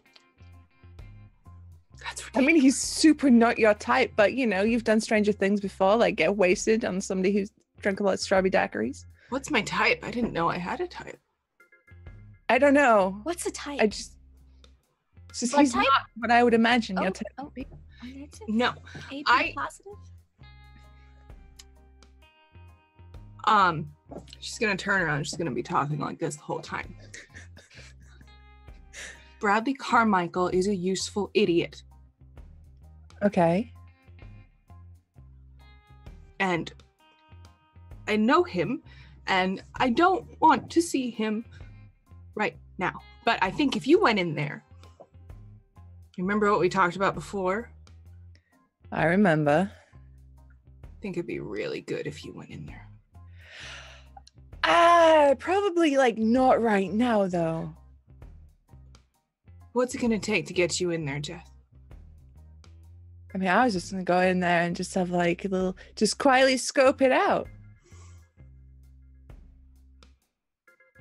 Look, hey, you want to accomplish what you accomplish? It's gonna take more than just the yacht club, right? You want something big, like a press conference or some shit. Yeah. Think about the bigger picture, woman. Come on. That's why I don't want to go in there. Well, if we just like go sit at the bar and don't draw attention, we can both keep an eye on what's happening. You get to look at your useful idiot who you definitely had sex with, and I get to look at my dad. I have not. You so have. I don't know what you're talking about. Oh my, you can't even hide the smile. Oh my goodness. You speak lying, but very poorly. Exist, right? This is better than the soaps you watch on TV. This is about as dramatic as the soap Right. operas I watch on TV. Stratford, get us in there. I need to see this happen in person. Do you all need disguises? There was this one time when Esme were Yeah. like, and then I Francis do. never recognized her. I do. I need a jacket.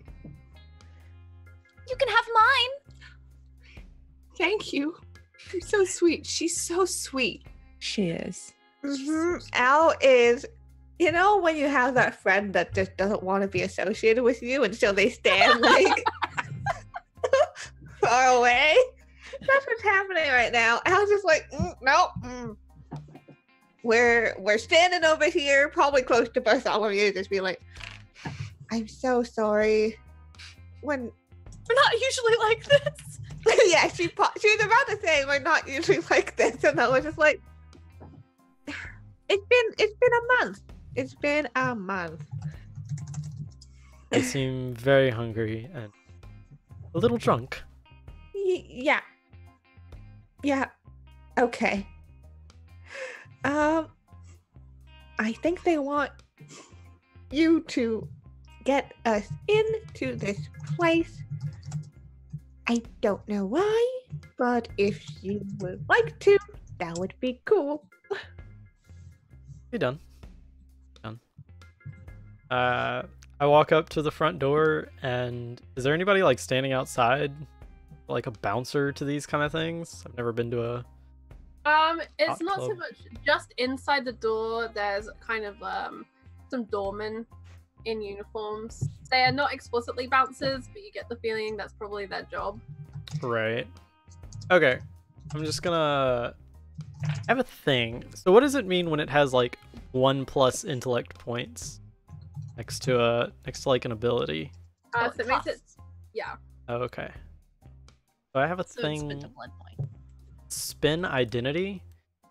Convince all intelligent creatures that I'm someone or something other than who I actually am. Okay, so I'm gonna say for 2 blood points, you can just do this. I'm not gonna make you roll. This is something that you can just do for the expense of 2 blood points. Okay. And can I like convince them that I am They open the door and they say, "Good evening." good evening. I'm here for the event. Very good. Do you have your invitation? I don't. One of my many secretaries lost it, and guys, and don't happen to have it, but I assume that quick, what's Jess's dad's name? Just Julian. Julian. So that Mr. Julian would be quite upset if his most generous donator was not allowed into the building tonight. Very good, sir. Why don't you step on through? And there's a click, and a tray with champagne and another one with canapes is brought to float near you, so you have the option of either. Thank you. And we will find you a table. Bear with me one moment. And Very he goes through and he talks to what's going to be a concierge, and the concierge goes and talks to a waiter. And you can see them readying a table. It's a round, white top table with cutlery laid out, and they're kind of rearranging it for you. How many with you, sir? Me and 4 others. Very good. And we are seated. And you are taking it over to the table. It takes literally about a minute. You basically see chairs while they're in. Everything's laid out. You are to the left with the windows that look out with the beach side, and then down all the way to the Ferris wheel. Okay, cool. I just kind of pull out of my briefcase a pad of like of just paper, just a pad of paper and a pen, and just like set it on the table as like a prop. Okay. Sure.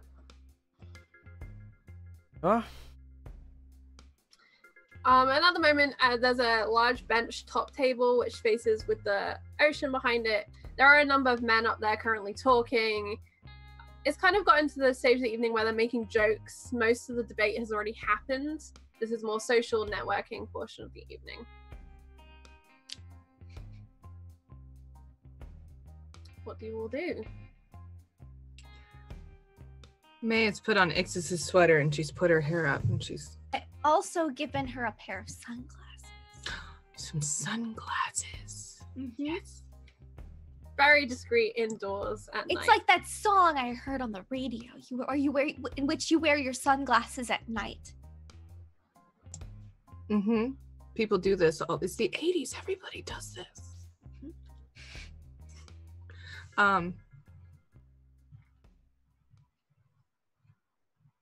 Yes. I will sit and I will have my back to everybody as much as like back to the rest of the room as much as I can. Okay. Yeah, I kind of want to sit so I can kind of see what's going on, but they would have difficulty spotting me from up at the table where the dudes are. Is there anybody that Bartholomew recognizes? Who are you looking for? Anybody from this little group of the Vampirium, or about it, or any of my like old guard contacts. Yeah. All right, so make me a perception roll. Jess, you can also make a perception roll because I know who you're looking for. Al, are you looking for anyone tonight? I'm more specifically looking to see if I need to avoid anybody. Okay, make me a perception roll as well. Okay. I'm looking around to see if anybody looks open to making a friend. Okay, make a roll as well. I got a 16. Okay, I got an 16, 8. Dos. 8, 2. And why didn't you make a roll as well, Maid? See, because you would want to know where Bradley is. I suppose so. Probably good information to know where he is. I rolled a 1. Good. Bradley is coming over to the table, so enjoy that. Jess, you become aware of your father. He is sat actually on the far end of this table. Everyone is mostly leaving him alone, and he is kind of staring into this glass of champagne that he hasn't touched. It's kind of like this quiet end where there's this hubbub at the other end of this table. Ixis, you notice a very lovely lady with voluminous dark curls, bright red lipstick, a sequined red dress. This is one of your daytime TV stars. And you kind of make this eye contact across the room. She gives you a polite wave. What is her name? Ooh, her name, I think her actress name would be Scarlett.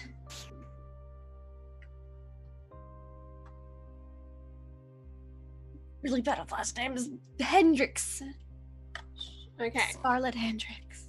Scarlett Hendricks is here, and she plays in your favorite daytime soap, where recently it turned out that she has a twin sister who is also married to her husband in a weird coincidence, and they are currently plotting to kill him. That's the current storyline that's going on. And she waves. Bradley Carmichael lays a hand on your back, May. Bradley. May. I will get up and I will give him the shoulder hug. And he kind of politely, yes, very good. Very good to see you. Yes, you too. How have you been? It has been a long time. Oh, I've been real busy. But congratulations on your run. You're doing a great job.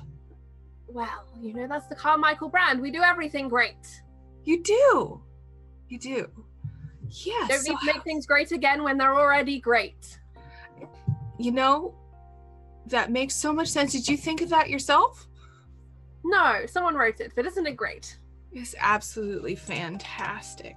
And he reaches into his pocket and he pulls out a new flyer and he hands that to you, and then into another pocket he brings out a business card. What do you think? Do you think they're great? This is our new word and I have to use it all the time. You couldn't possibly do it any better, Bradley. Well, I've missed you, May. Yeah? Yes. Yeah. What have you been up to? Oh, there was this terrible girl called Frankie. We won't talk about her too much, but well, Frankie. Yes. But no good at all. And must focus on the race. Must focus on the city and the good of the city. Yeah, absolutely. Sure. Actresses, you can't believe a word that comes out of their mouth. And he reaches down, he takes your glass of champagne and just tips it back. May will laugh really hard to say, I didn't say you could have that, Bradley. Oh, I'm so sorry. And he looks around and And reaches Ixis across. looks at May like, but you weren't going to drink it. Like you don't drink it. She doesn't say anything, she just gives you a very confused look. Like, She'll just be like, general principal. He reaches across, he gets you another one, and he steals a slice of strawberry from a sweet canapé, and he like wedges that on the side because this one's better anyway. Is he giving it to me? Yes. Okay. I will take it. I will put the strawberry on the side. Oh, Bradley, it's so cute how you don't remember I'm allergic to strawberries. Oh, May. And he genuinely flusters, and he goes from this tan orange color to more of a beetroot color very quickly. Okay. I'll have a drink. And I will say, I'm sure you've got other people to see. Bartholomew Stratford, he's an important beneficiary. Oh, yes, of course. He definitely has no idea who Bartholomew Stratford is. And he offers his hand out to you as the only man at the table. Yes, it's a pleasure to meet you. Yes, very good. How are you? Are you This... having a good evening? Did you enjoy the debate? Very lively, Yes, it was brilliant. I thought it was. You made some great points, and some counterpoints were made, and everything was Yes, great. poor Julian wasn't prepared. You were the clear winner. Definitely. Oh, May, it means a lot that you say that. It's the truth. You will be. I will be. And he looks eyes at you and just... I need you, May. And there's this dramatic kind of scene break as he just focuses back on you. I need you. Come work for me. Work for you. Yes, I'm gonna you get up. belong in that little office of yours. I've You belong working with me on this campaign. You believe me. I need you. See what what could I I possibly? better than What? TV. So what did I say? It's better than TV. You are greater than great, May. 3D TV. I manage the secretaries, Bradley. Well, manage mine. Mr. double- Bradley, Whatever you... I apologize for interrupting, but I do hope you're not trying to take my most precious financial advisor away from me. You're damn straight I am. You're gonna have a tough time. You treat her very well back in London. In London. This explains why you've been away so long. I told you I'd been very busy. You didn't call, May. You didn't call. Well, you know, I tried once, and Frankie answered. I told you. Terrible mistake, May. You weren't there to tell me so. How was I to know? I don't know. What about the last time? Or the time was her name is Bunny, right? It was Bunny before that, right? Yes. Mm-hmm. And who's the one before that? Millie. Look. Millie, Bunny, Frankie. Damn them all, May. They're not you. That's why May hates I have never met a woman who has a brain. Besides you. Everything always goes right when you're there. I always know what to do and what to say and who to be. I'm sorry, Mr. Stratford, but I don't believe you understand the asset that you have or how much I need her. And he reaches out for your hand. May's hand. May's hand. Yes. May will give it, and you can kind of see that she's visibly cringing as she does, but she's trying to smile. I'll marry you, May. That's Bradley.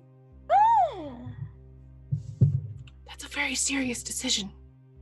Yes, and I'm a very serious man in a very serious position myself. And I've never been more certain than when I saw you walk in here. And I knew I had to tell you that I needed you in my life. And I know you're a smart woman and shrewd, and you'd always been honest with me that if you were interested in my money, you would say so. And you never did. So have it all if that's what you want. Just marry me, May. Be with me. Help me. Join the campaign. And the entire room is now watching the scene as this guy lowers down onto one knee. He's in a bright blue, electric blue suit. Ixis leans over to Jess and says, do you think they've been on at least 3 dates? This seems a bit sudden for an engagement. Jess is fucking dying laughing at this point. She's like, shh, I can't take this. We're gonna have to wear floofy like bridesmaid dresses. I've never been a bridesmaid. Oh, you love it. You can be the flower girl.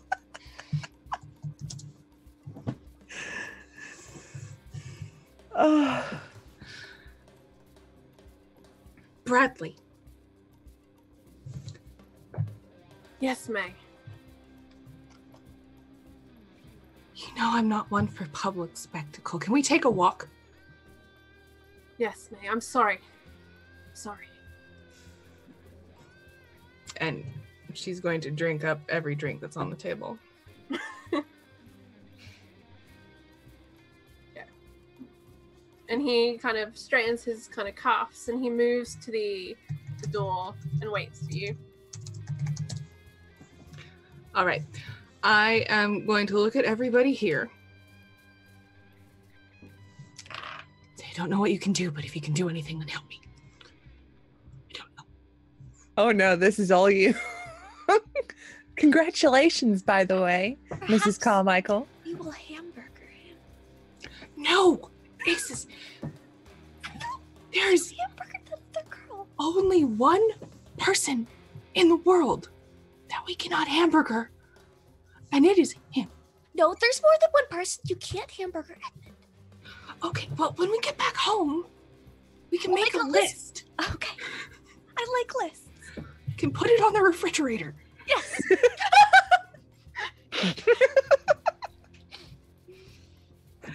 But Oh.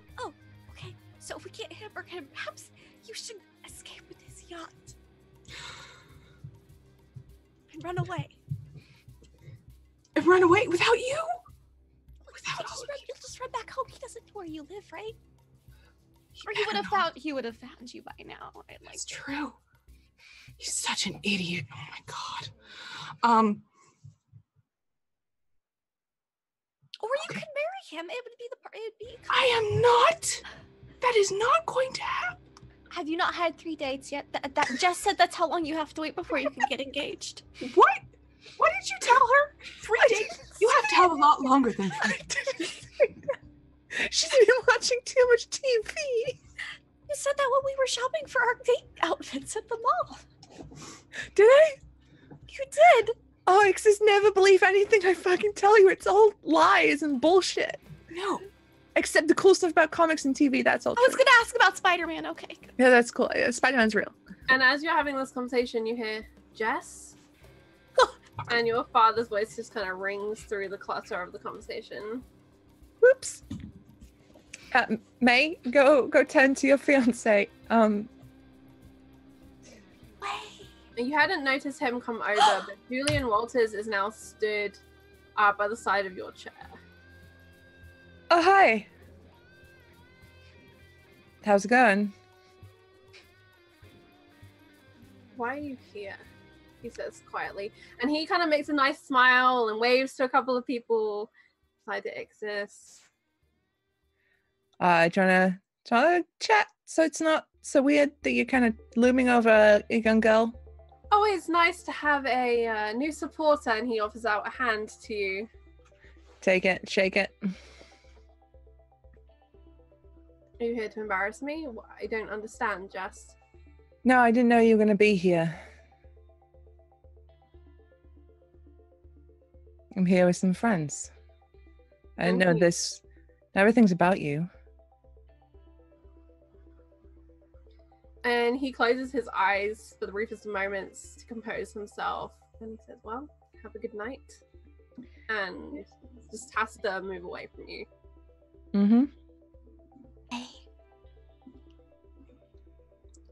Fake your death and then he can't marry you. That was on another episode of the soap opera. It'd be really easy because you don't have a heartbeat. Option. Doesn't work. I've seen it done before. Just want to point that out. Doesn't work. You just have to move to a different state or country. I can't move to it. I have 7 years put into this government in every level. I can't do that. Well, just marry him then. That's the only option. Marriage or death. Marriage or death. Or run away, which would still involve bleeding. I'm thinking. I either Or need plastic surgery, but I don't know how that works with vampires. But I saw there was like a special one that CBN News. I'm trying very hard to get either less drunk or drunker to solve this. Okay. You know what? Why didn't you make a roll? We'll see how drunk you are getting. Anything to do with Constitution can help you with this. I have nothing that's good at that. All right. I do now. I got a 15. You're still pretty drunk. Still pretty drunk. Yep. All right. Well, I'm gonna go. I've been thinking about what to do. Oh boy. Primping up. I am leaving the sweater with Ixis. Oh, thank you. Oh no. She's taking the nuclear option. Now, so the entire conversation has been slowly sinking further and further down her chair. Poor Al. Al, are you drunk too? No. You Just have a problem sitting up straight.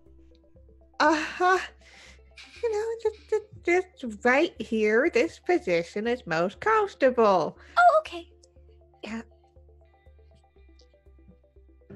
I have a question. Mm-hmm. Is Ixis still Wolfie? Why don't we have a look? We'll make you a little composure check. I utterly failed the first one. I You aced did, the but second one. It's the second one, so we'll have a look. Ooh, 18. Okay. No, she is looking pretty regular Ixis right now. Making sure the nails and the snout Mhm. weren't coming on. Nope, she looks regular blondie Ixis. Jess is gonna just while this is happening, like slink out of her chair and very stealthily sort of make her way towards like a secluded area of the yacht club and like try and grab her dad's attention. Okay, your dad has gone to the bar, so you could probably meet him. Yeah, like sidle up at the bar as if, you know. He has ordered a more serious drink. Mm-hmm. I'll have one of those. 2. You got a second? All right. So how did they take it when you told them? About as well as anyone takes it when you tell them someone they loved is dead. And if you don't mind me asking, how did you tell him I died? He kind of moves the glass around a little bit on the bar and looks up to you and he says, overdose. You asshole.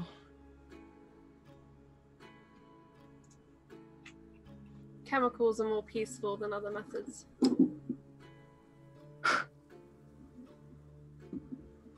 It seemed as close to the truth as I could get. Cool. So now Mum thinks I died smacked off my tits in some fucking slum. Cool. No, actually. Friend's party. Oh. Your friend Bo came to the house. It was an interesting conversation. What did you tell Bo? Told him to be very quiet. That's what I told Bo. Or what? There didn't need to be an or what, Jess.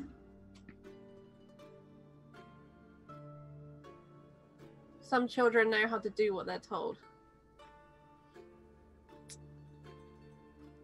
And he takes a big gulp of that drink. Well, fuck me for being born then, I guess, and I'll neck mine. No, fuck you for the mess at the mall, Jess. And he finishes the drink and sets down the glass. How do you even know it was me? Because there were werewolves torn to shreds, Jess. That's how I know it was you.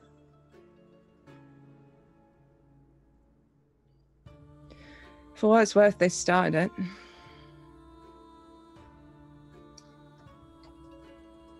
Gang warfare. How it's going out in the papers, Oh, on the news.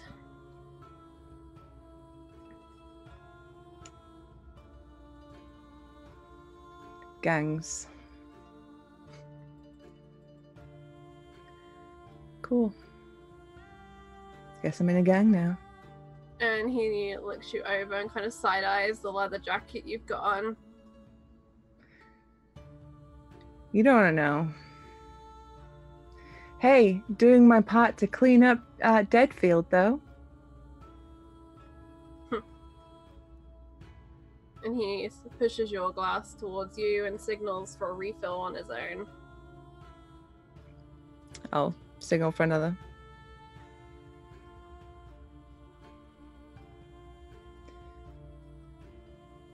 Well, it's nice chatting.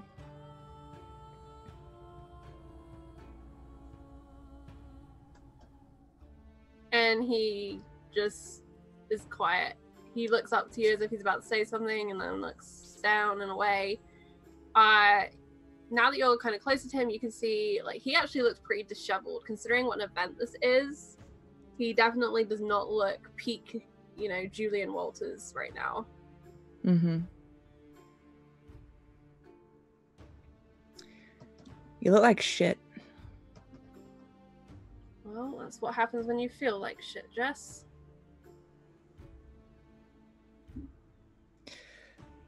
None of this is my fault.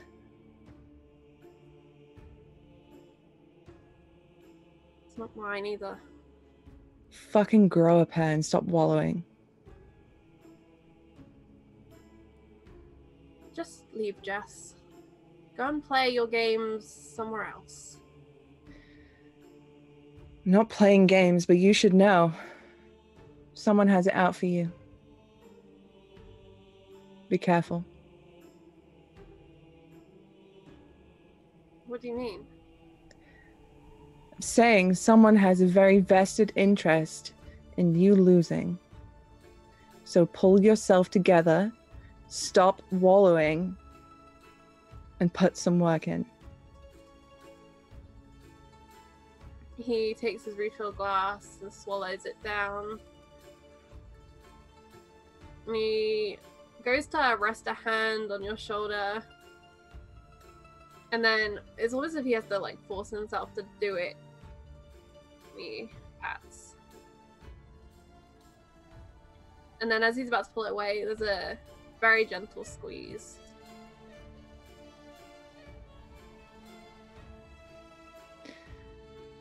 The news will be released tomorrow. All right.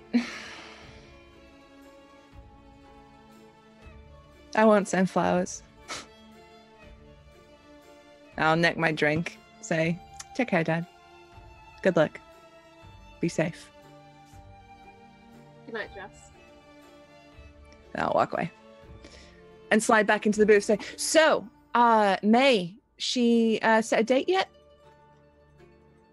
And let's go find out what May is up to as she catches up with Bradley Carmichael outside. May glowers and turns around. I'm gonna say instead of going outside, he takes you through to what would be a day lounge patio type area. It's kind of up some stairs, Okay. looking out. All right. As he does that, I will take one of my cigarettes out and wait for him to light it. Reaches into his pocket, takes out the lighter, lights your cigarette for you. Mm-hmm. Nearly burns himself in the process. I guess you're out of practice, huh, Bradley? Well, it's this new fashion not to smoke anymore. Sure. Bradley, None carry it off as well as you. what are you thinking? What do you mean, what am I thinking? How long has it been since we saw each other? I don't know. 3 months Yeah, and 2 days. 6 hours. in about 15 minutes. About 15 minutes.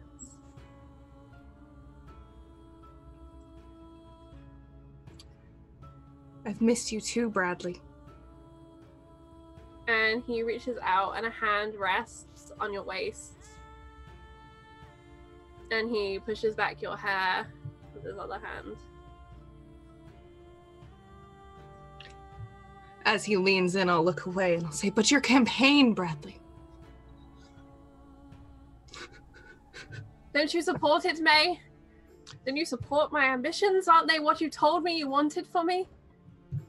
I was happy in real estate, but you said, no, Bradley, take the city. And I did. And I'm trying for you, May. Bradley, you know there's nothing that would make me happier, but we make each other crazy. And you need your whole mind, your whole big, beautiful mind. You are my mind. You are my beautiful mind, No. May. You look how far you've come already. You're up in the polls. Forget that. Julian sad- Walters has a dead daughter. How can I compare? What do Bradley, I have? I am a rich man. What does that mean to anyone in this town? Bradley, you're going to win. I believe it. I This is know. why I need you, May. I need you to remind me. Mrs. May Carmichael, doesn't it have a ring to it? Bradley, nothing would make me happier than to be Mrs. Carmichael, but it has to wait until after the election. You know how I feel about being in the public eye? I can't do it. It's not for me. And besides, You'd be so good at it. You deserve the spotlight. You deserve the attention. They need to know who you are and how brilliant your mind is. It's anything you should be running. But no, they would never elect a woman. So I'll do it.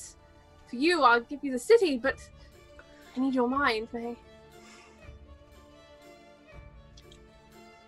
Bradley, you say that now.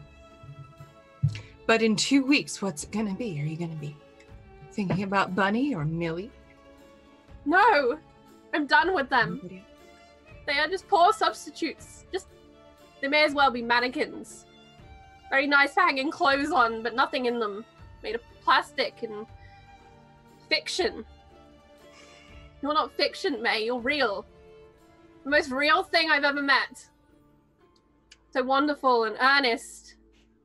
So to the point. You'd never lie to me. Never. No, and that's why I'm telling you now. I do. I want to marry you, but I can't. You need to prove it to me. You give me the city. You give me the city, and I'll be the happiest bride on the planet.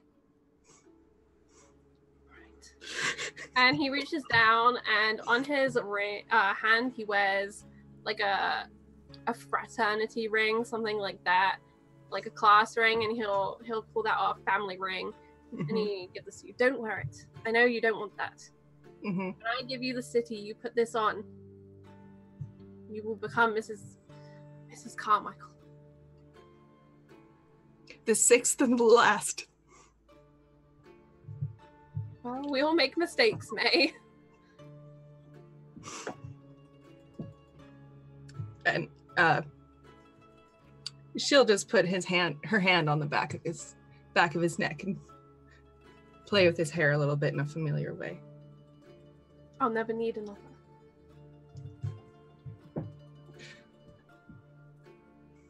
And then she's just going to walk out. And he'll reach and he'll catch your hand and pull you in.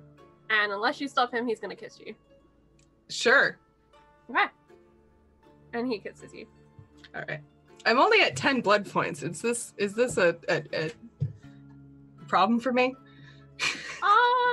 Let's make a roll and we'll see. I'm gonna call this a 2 to keep control. Okay. I got a 6. Oh, phew. Okay, so you just keep control. You feel the slight need to consume, but maybe it's other needs that are being awoken. Who knows? Oh, that's disgusting. I can guarantee you, 100% not. 110% not. As you part, there's a click and a flash as a camera goes off. What? I'm gonna look. Who is that? I'm gonna run out. I'm gonna try to catch that person as fast as I can. Okay, and you see this scrawny paper kid, great big camera, must weigh like 30 pounds all by itself, around his neck, running for his life. All right, can I catch him? You're a vampire. Okay, I'm going to catch him. I'm going to pick up his camera, and I'm going to crush it, and I'm going to keep all the pieces with me. Oh my god, that was so expensive! What are you doing? I needed that! No, you don't. You should leave. And she's trying to scare the shit out of him. And if you spend 2 blood points, you can just scare the shit out of him. Or you can roll. I'm just gonna spend the blood points. Okay. He nearly falls down the stairs as he trips, going backwards, leaving the camera in disarray on the floor. Bradley walks in and stands beside you. You see, May, you always know what to do. You always know the right thing. If that had gotten out.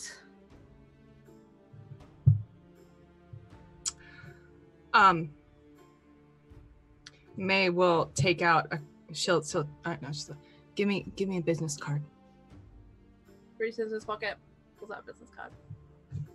She's gonna write down a place and a time. So you meet me there. I will. Don't tell anybody you saw me here. And if you need me anytime, 555 Bradley. I didn't forget. You straight your cheek. I will strut out. Okay. And you strut back down and into the party. Jess is no longer at the table, but you see her coming back from near the bar and talking with Ixis, Al, and Mr. Stratford. Are you married now? Or are you dead? Neither. Oh, good. That's good. So when can we expect our save the dates? Engaged then. How's your dad? He's fine. I think we should leave. Yeah. Hey, did you know I died of overdose, apparently? How cool is that? Fucking asshole, Jess.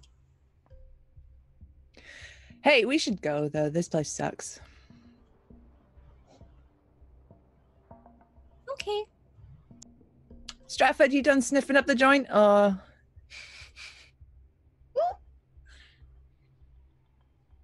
Cool.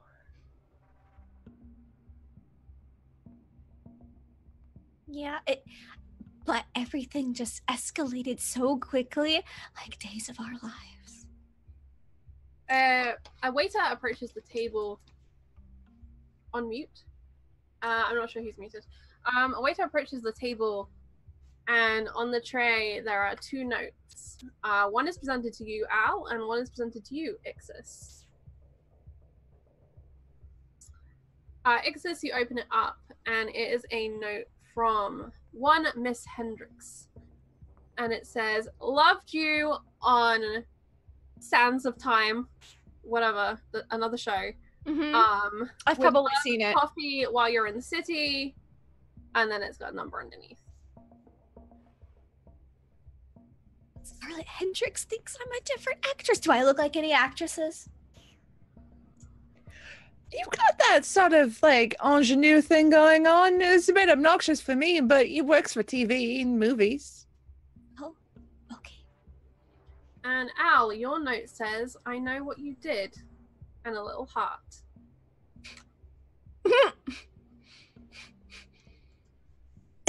You see Al just go, and just like Did try someone to also hold- mistake you for a movie star?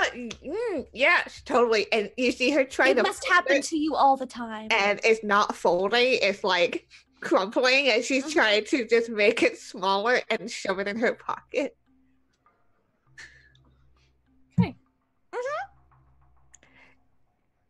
Mr. Stratford, you are presented with your choice of wines by the sommelier that comes across, hoping to make sure you are very happy with your table, and also present you with the basically like a donation check that you need to fill out to contribute to the funds.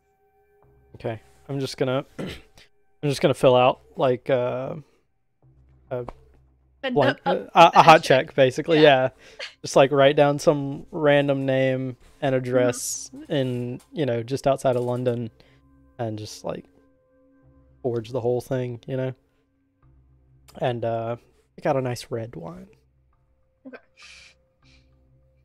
And it's a really Splash. Fill up. Right. It's a really nice like vintage Bordeaux that's brought across. And there are glasses also brought across for all of the ladies that are at the table. Ooh. And you're all poured wine. I will just like down the whole thing after the guy leaves, and then Mhm. pull out that little needle and very discreetly like fill up my cup, and then just sip on that. Dude, Get our hands dirty.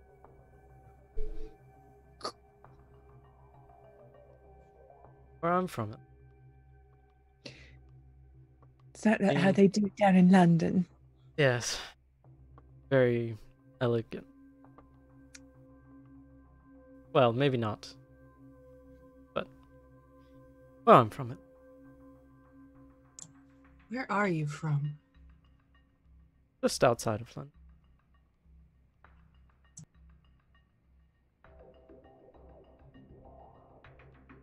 Sure. So, are you going to eat anyone in here or what? There's a couple who are off limits, obviously. Yes. I've got my meal. I'm satisfied. I'm not very hungry for hamburgers.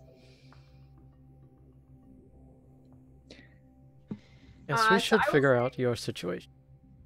That you are gonna finish your night here at the yacht club, have conversations, probably not eat anyone else here, and adjourn back to the house, where you can work on your list of people who cannot be hamburgers. Yes. And magnet it to the fridge. Magnet it to the fridge. Because dawn will be approaching not too long from now. And is there any final business for the night?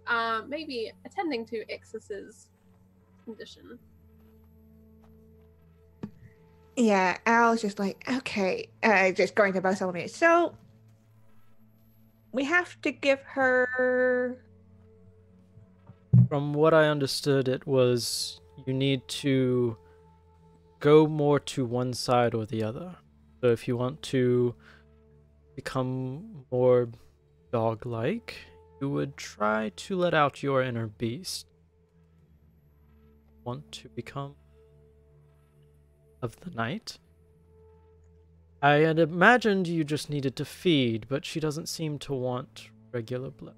Might need the blood of a vampire. Great, cool. Okay. She just, and then basically an injection of it, right? That's That could work, yes. okay. This'll be interesting. Hey, Ixis. Hi, Al. Um, I finished cleaning the stairs down to the basement. oh, that's I had some- great. Oh, okay. I put a wet sign out so don't slip and fall. They're not dry yet. That's probably good. So we need to how to make sure that the weird toothache Yeah. doesn't happen again. Uh-huh. So we're going to try something. It might be a little weird. I was really worried it was gonna happen at the boardwalk, but then it didn't, and then we saw a soap opera in person. Okay. So you're just gonna sit down right here and just gonna Okay. how are you with needles? Well, I used to work with them all frequently when I was a seamstress. Okay. Not Different kind of need. yeah, I mean, different. they're pretty much just the same, but hollow, right? Sure. Okay. How do you feel about needles in you? What happened a lot on accident. I was not terribly coordinated when I first started. So Okay. there's the whole time I missed a pincushion. I didn't realize it for it's really bad. Okay, and she's just gonna take out one of her needles that she has on her because that's just what Al does. She's going to draw some of her own blood. Mm-hmm.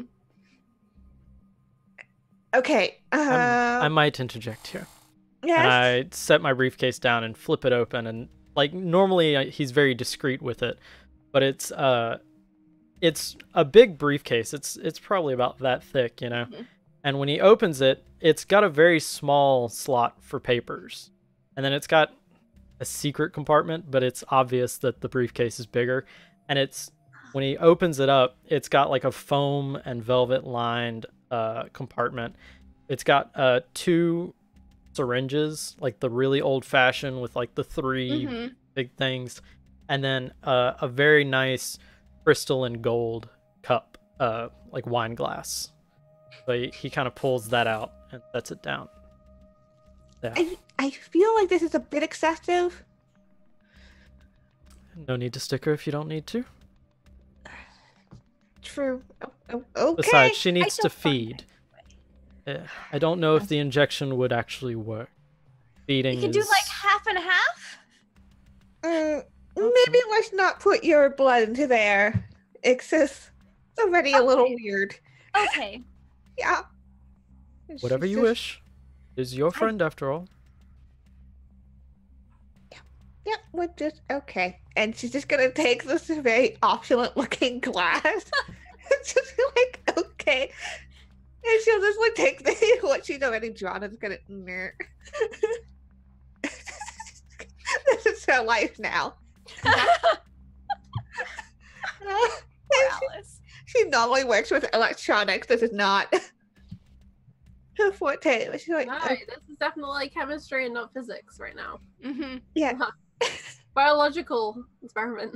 And she's just like, and she'll just like casually hand over X's. It's just a little bit. I know you're full. Okay. I but- am, but I think I have enough room, maybe. Okay. I did eat a Slurpee, and it was very good. I'm glad. Okay.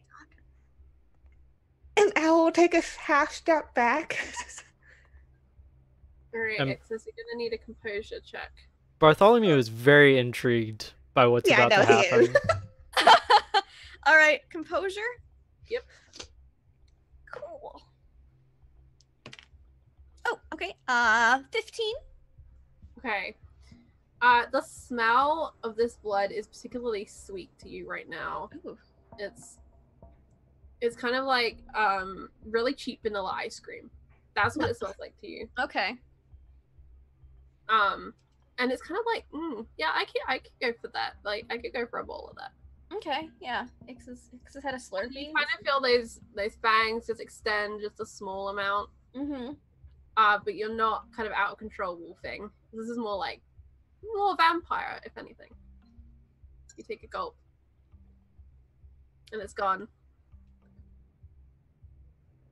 Where's it all gone? Is that all the pudding you're gonna have? Oh no. No. Well, how do you feel? Like I just had a very small bowl of vanilla ice cream.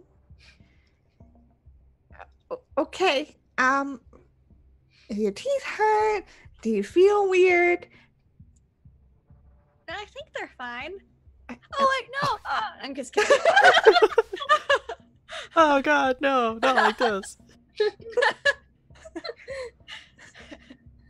Sugar, eat your teeth. Okay. Looks at Bartholomew. Is there anything that's supposed to happen? Well, from my reading, I think she's just supposed to stop transforming into that wolf-like thing she was when I got here. Oh, okay, cool. I don't know how much she needed. That was enough, but Okay. Cool. And she'll just take the glass from Ixis and like hand it back over to Bartholomew. I'll Great. wash he it like first. pulls the handkerchief out and cleans it. And I come prepared. Yes. Thank you. So, what do you do again exactly? You No, no. laugh. and No, say no. That's above your pay grade. I don't get. I- I do have a job. As you should. Yeah, got but you. like if you just come into our house saying apparently you're Femma's friend, apparently wanting something to do, I don't know, with us. I feel like I should know what you do. How do we even know you're friends with Ephemera? We can't find Ephemera. Yes, that is question. Mm-hmm. Not my problem. You know, we have a hungry vampire here.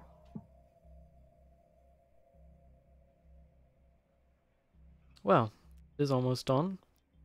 I should probably be off. It was lovely meeting all of you ladies.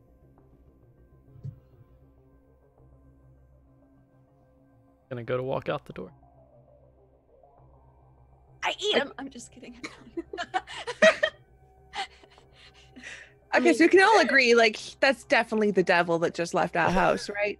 I don't know. He didn't have horns or a tail. That's gotta be, like, that's the guy. He was very suspicious, and he sniffed a lot. And he Uh-huh. he had a fake panel in his briefcase. Yeah, definitely interesting. As Mr. Stratford steps from the front door, almost perfectly in synchronicity, a town car pulls up. Dark, tinted windows, stops in the middle of the street. A tall man in a heavy woolen overcoat comes out and opens the door. Mr. Stratford climbs in.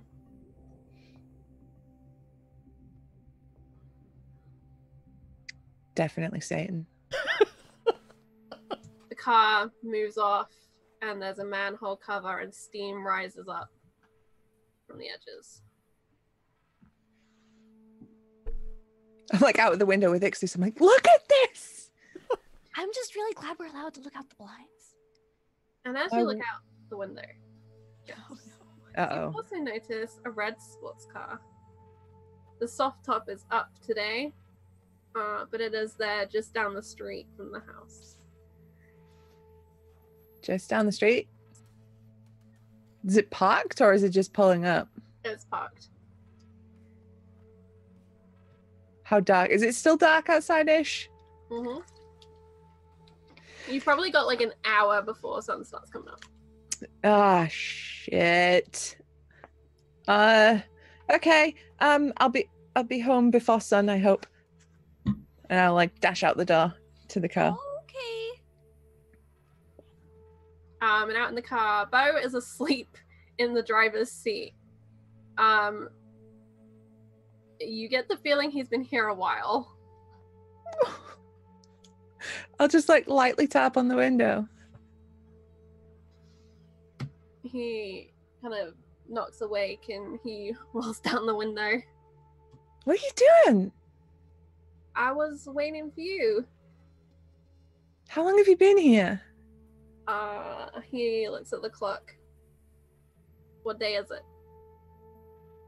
Ah, it's Sunday. About 4 or 5 hours, I guess. Why? Because I had a conversation with your father. Yeah, he did. He did say he taught you. Come inside, because this is weird, me just out in the street talking to you. I look like a hooker.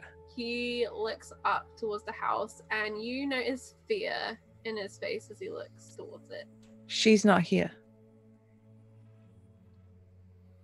Why don't you come with me instead, Jess? All right. I'll just go. I'll walk across like a normal person and get on the other side of the He car. leans across and kind of undoes the thing. And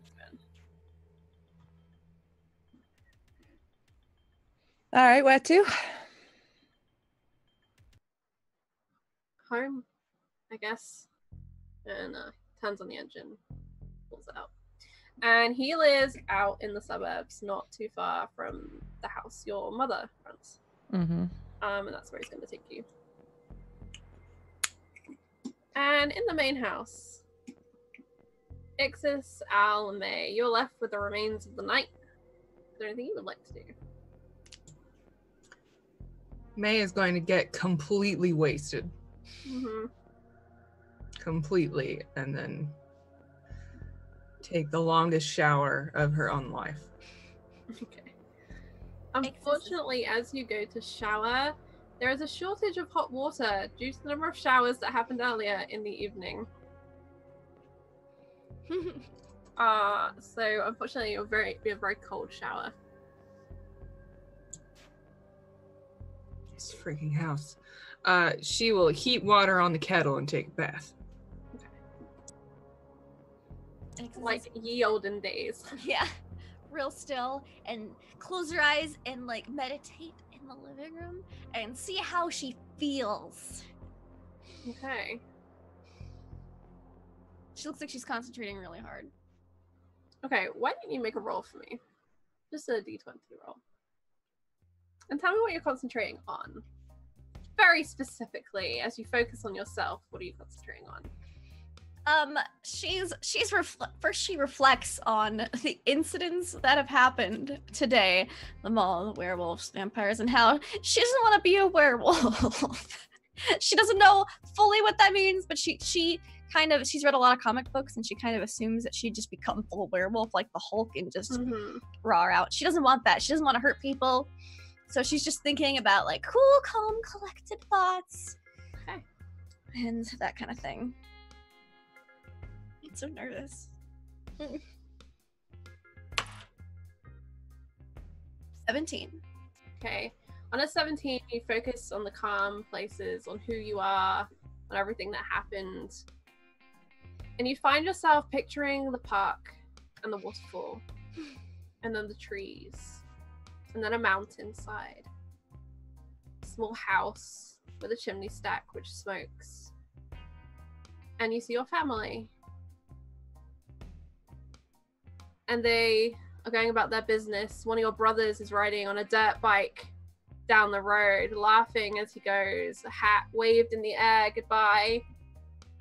And another brother is busy whittling away on some wood, making maybe a duck whistle or something like that. And as you turn back into the house, you catch sight of your reflection in the smoky window, and it is not Ixis. It is in fact one of the werewolves that you had killed earlier in the night. And you look around the house, and it is a simple place, the kind only just about hooked up for electricity. Very simple standpipe, tap, sink, wooden construction. Outside, beyond the kitchen window, you see just this spread of green of alpine trees. It's a great big blue sky, a hawk that flies, and you feel sunshine kind of streaming in and hitting you. But it doesn't feel bad, it feels nice and warm. You've never felt sunshine, or have you? And then you remember walking across a park during the day. Sunshine was bright on your face, and there was a tree and a white bird. And there was someone there, and they spoke to you about something.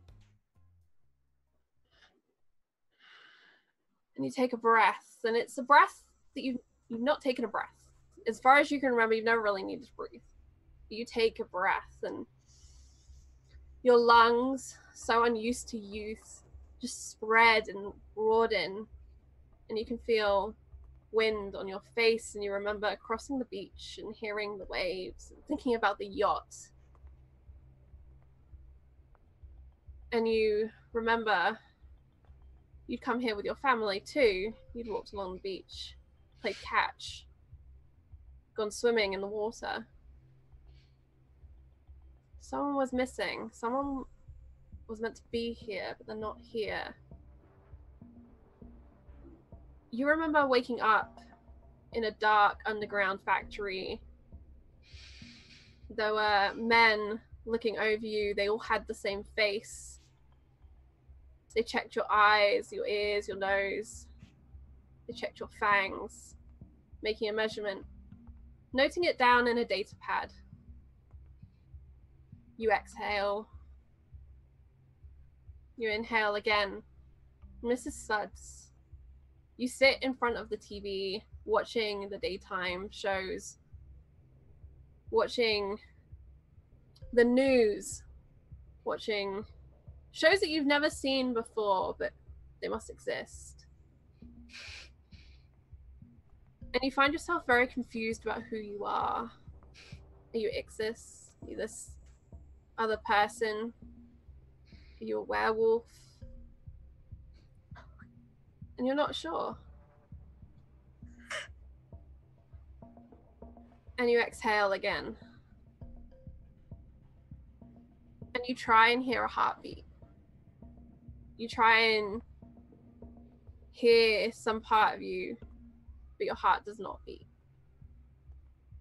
And you open your eyes, and you're in Mrs. Bartholomew's home for lost girls. You can hear May carrying another bucket of water up the stairs into the bathroom. She attempts to draw a bath. You can hear Al downstairs in the basement working on something.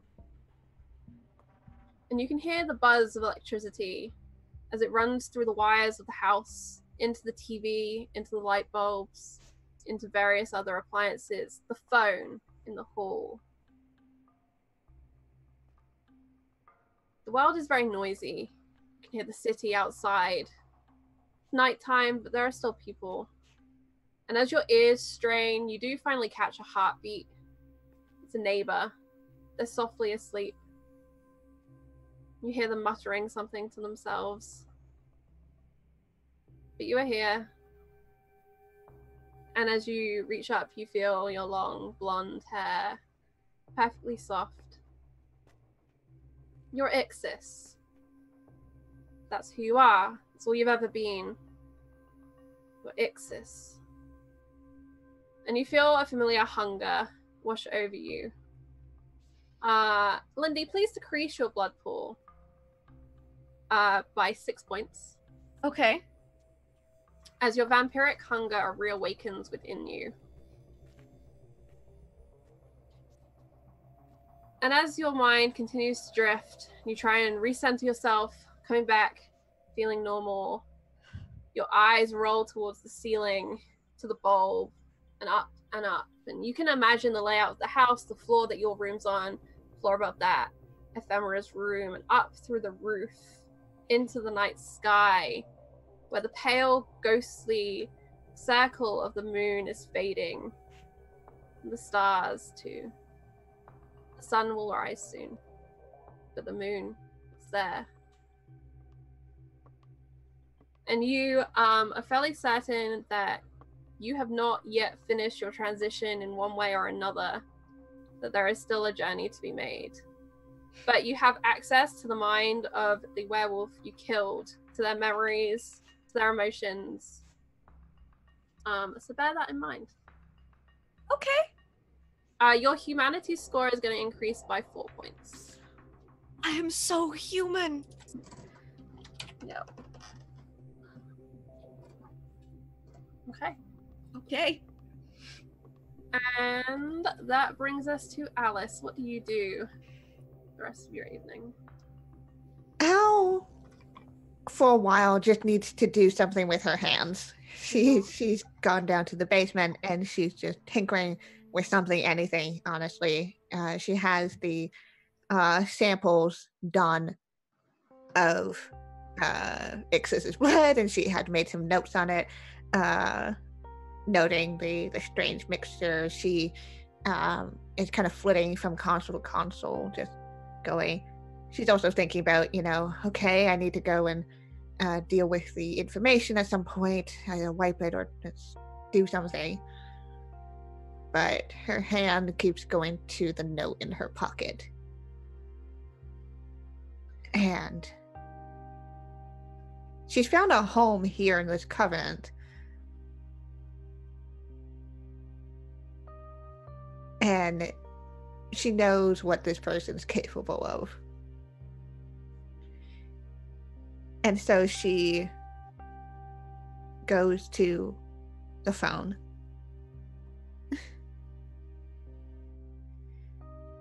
And dials a number. Mm-hmm.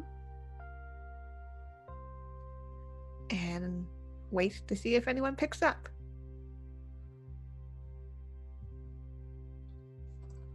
There is no answer until there is a click and a beep. And an answer phone kicks in. This is very unusual. This is not a common thing in the 1980s, but this person has an answer phone. And a voice asks you to leave a message.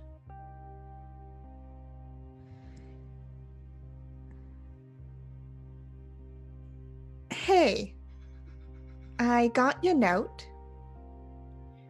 Know what's good for you. Please stay away from me and my friends. We'll get along just fine. I'm not going down that rabbit hole again. Click. You leave your message.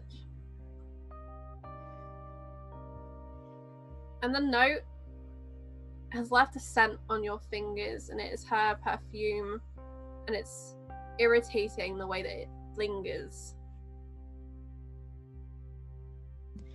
Yeah, and after that, she takes the note, and with her new powers, just concentrates on it, and the paper goes up in flames, till it's just ashes in her hands.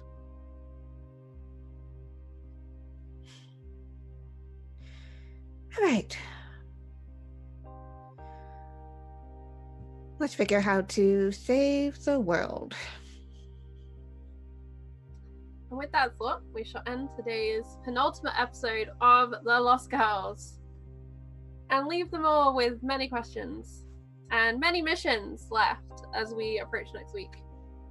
So I'd like to go around. I would like to ask you all to tell me what your favorite moment today was, what you would like to do next week. We have 3 hours to get a lot done, and also who you are and what you're up to. Let's start with the wonderful Susanna Grace. If I can hit my mute button properly. Oh man, my favorite moment today is absolutely the conversation between Bradley and May. That was fucking art. I enjoyed every second of that conversation. It was beautiful. But I would like to finally have the confrontation with May about that fateful night at the Ferris wheel. Seeing as she took someone else there tonight, and that didn't escape me. I noticed. But yeah, that's what I would most like to accomplish. But the usual shenanigans are all good with me too. But I am Susanna Grace, otherwise known as Susie. I am a variety streamer who streams video games, art, and TTRPGs. I stream Monday, Tuesday, Wednesday on my channel, which is at Susanna Grace, and Thursday, Fridays, you can find me on Encounter Roleplay, where I DM the video game, and I'm no longer anymore. It was the finale this week, but keep an eye out for something I might be in that hasn't been announced. And secrets.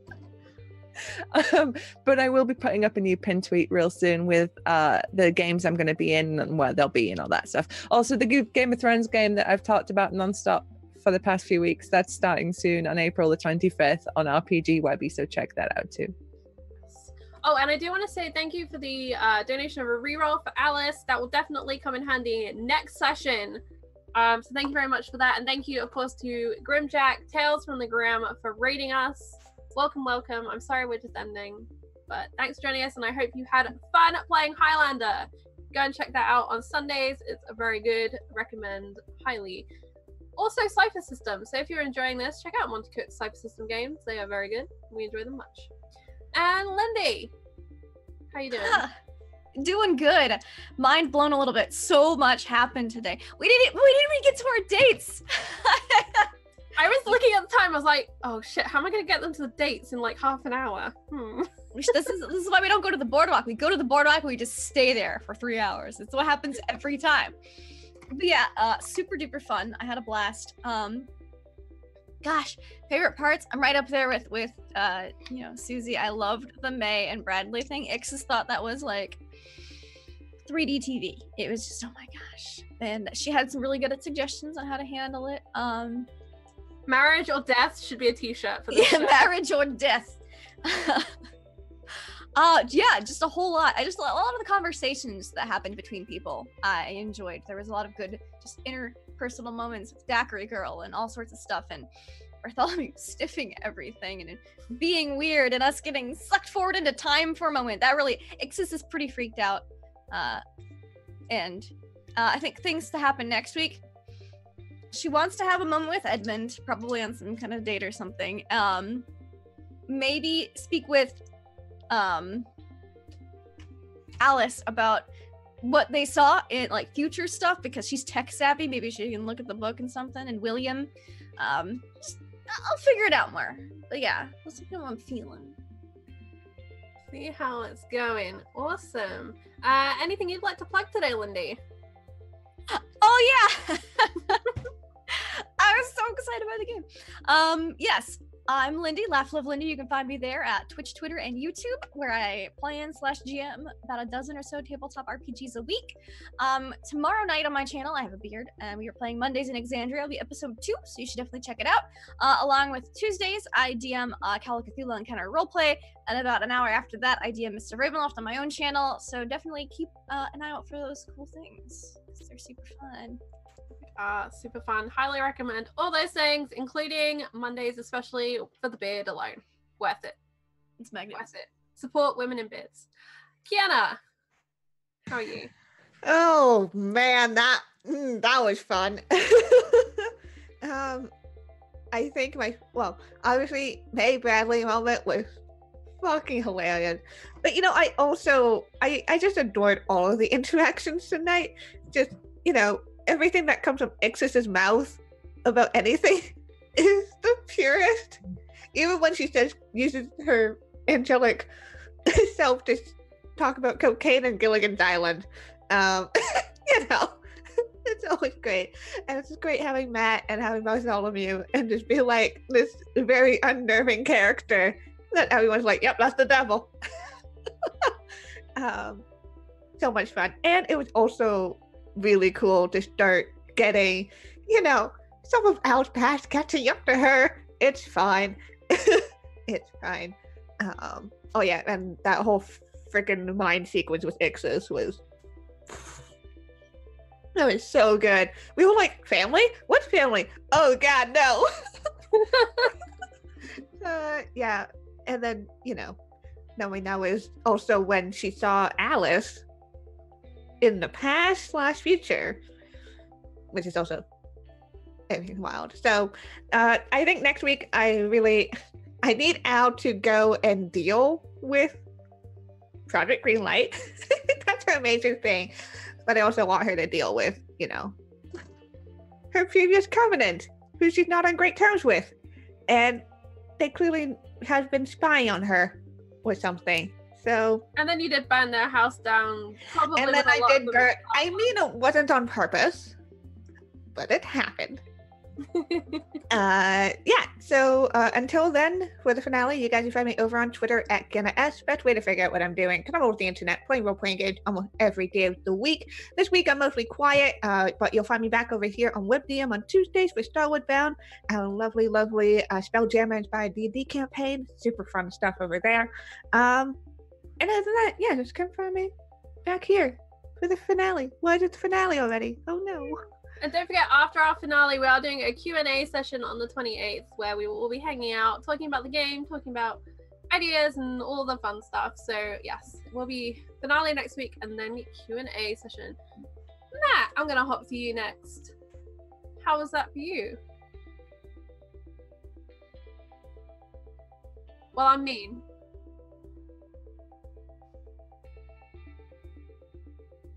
And I'm still muted because my hotkeys aren't working properly.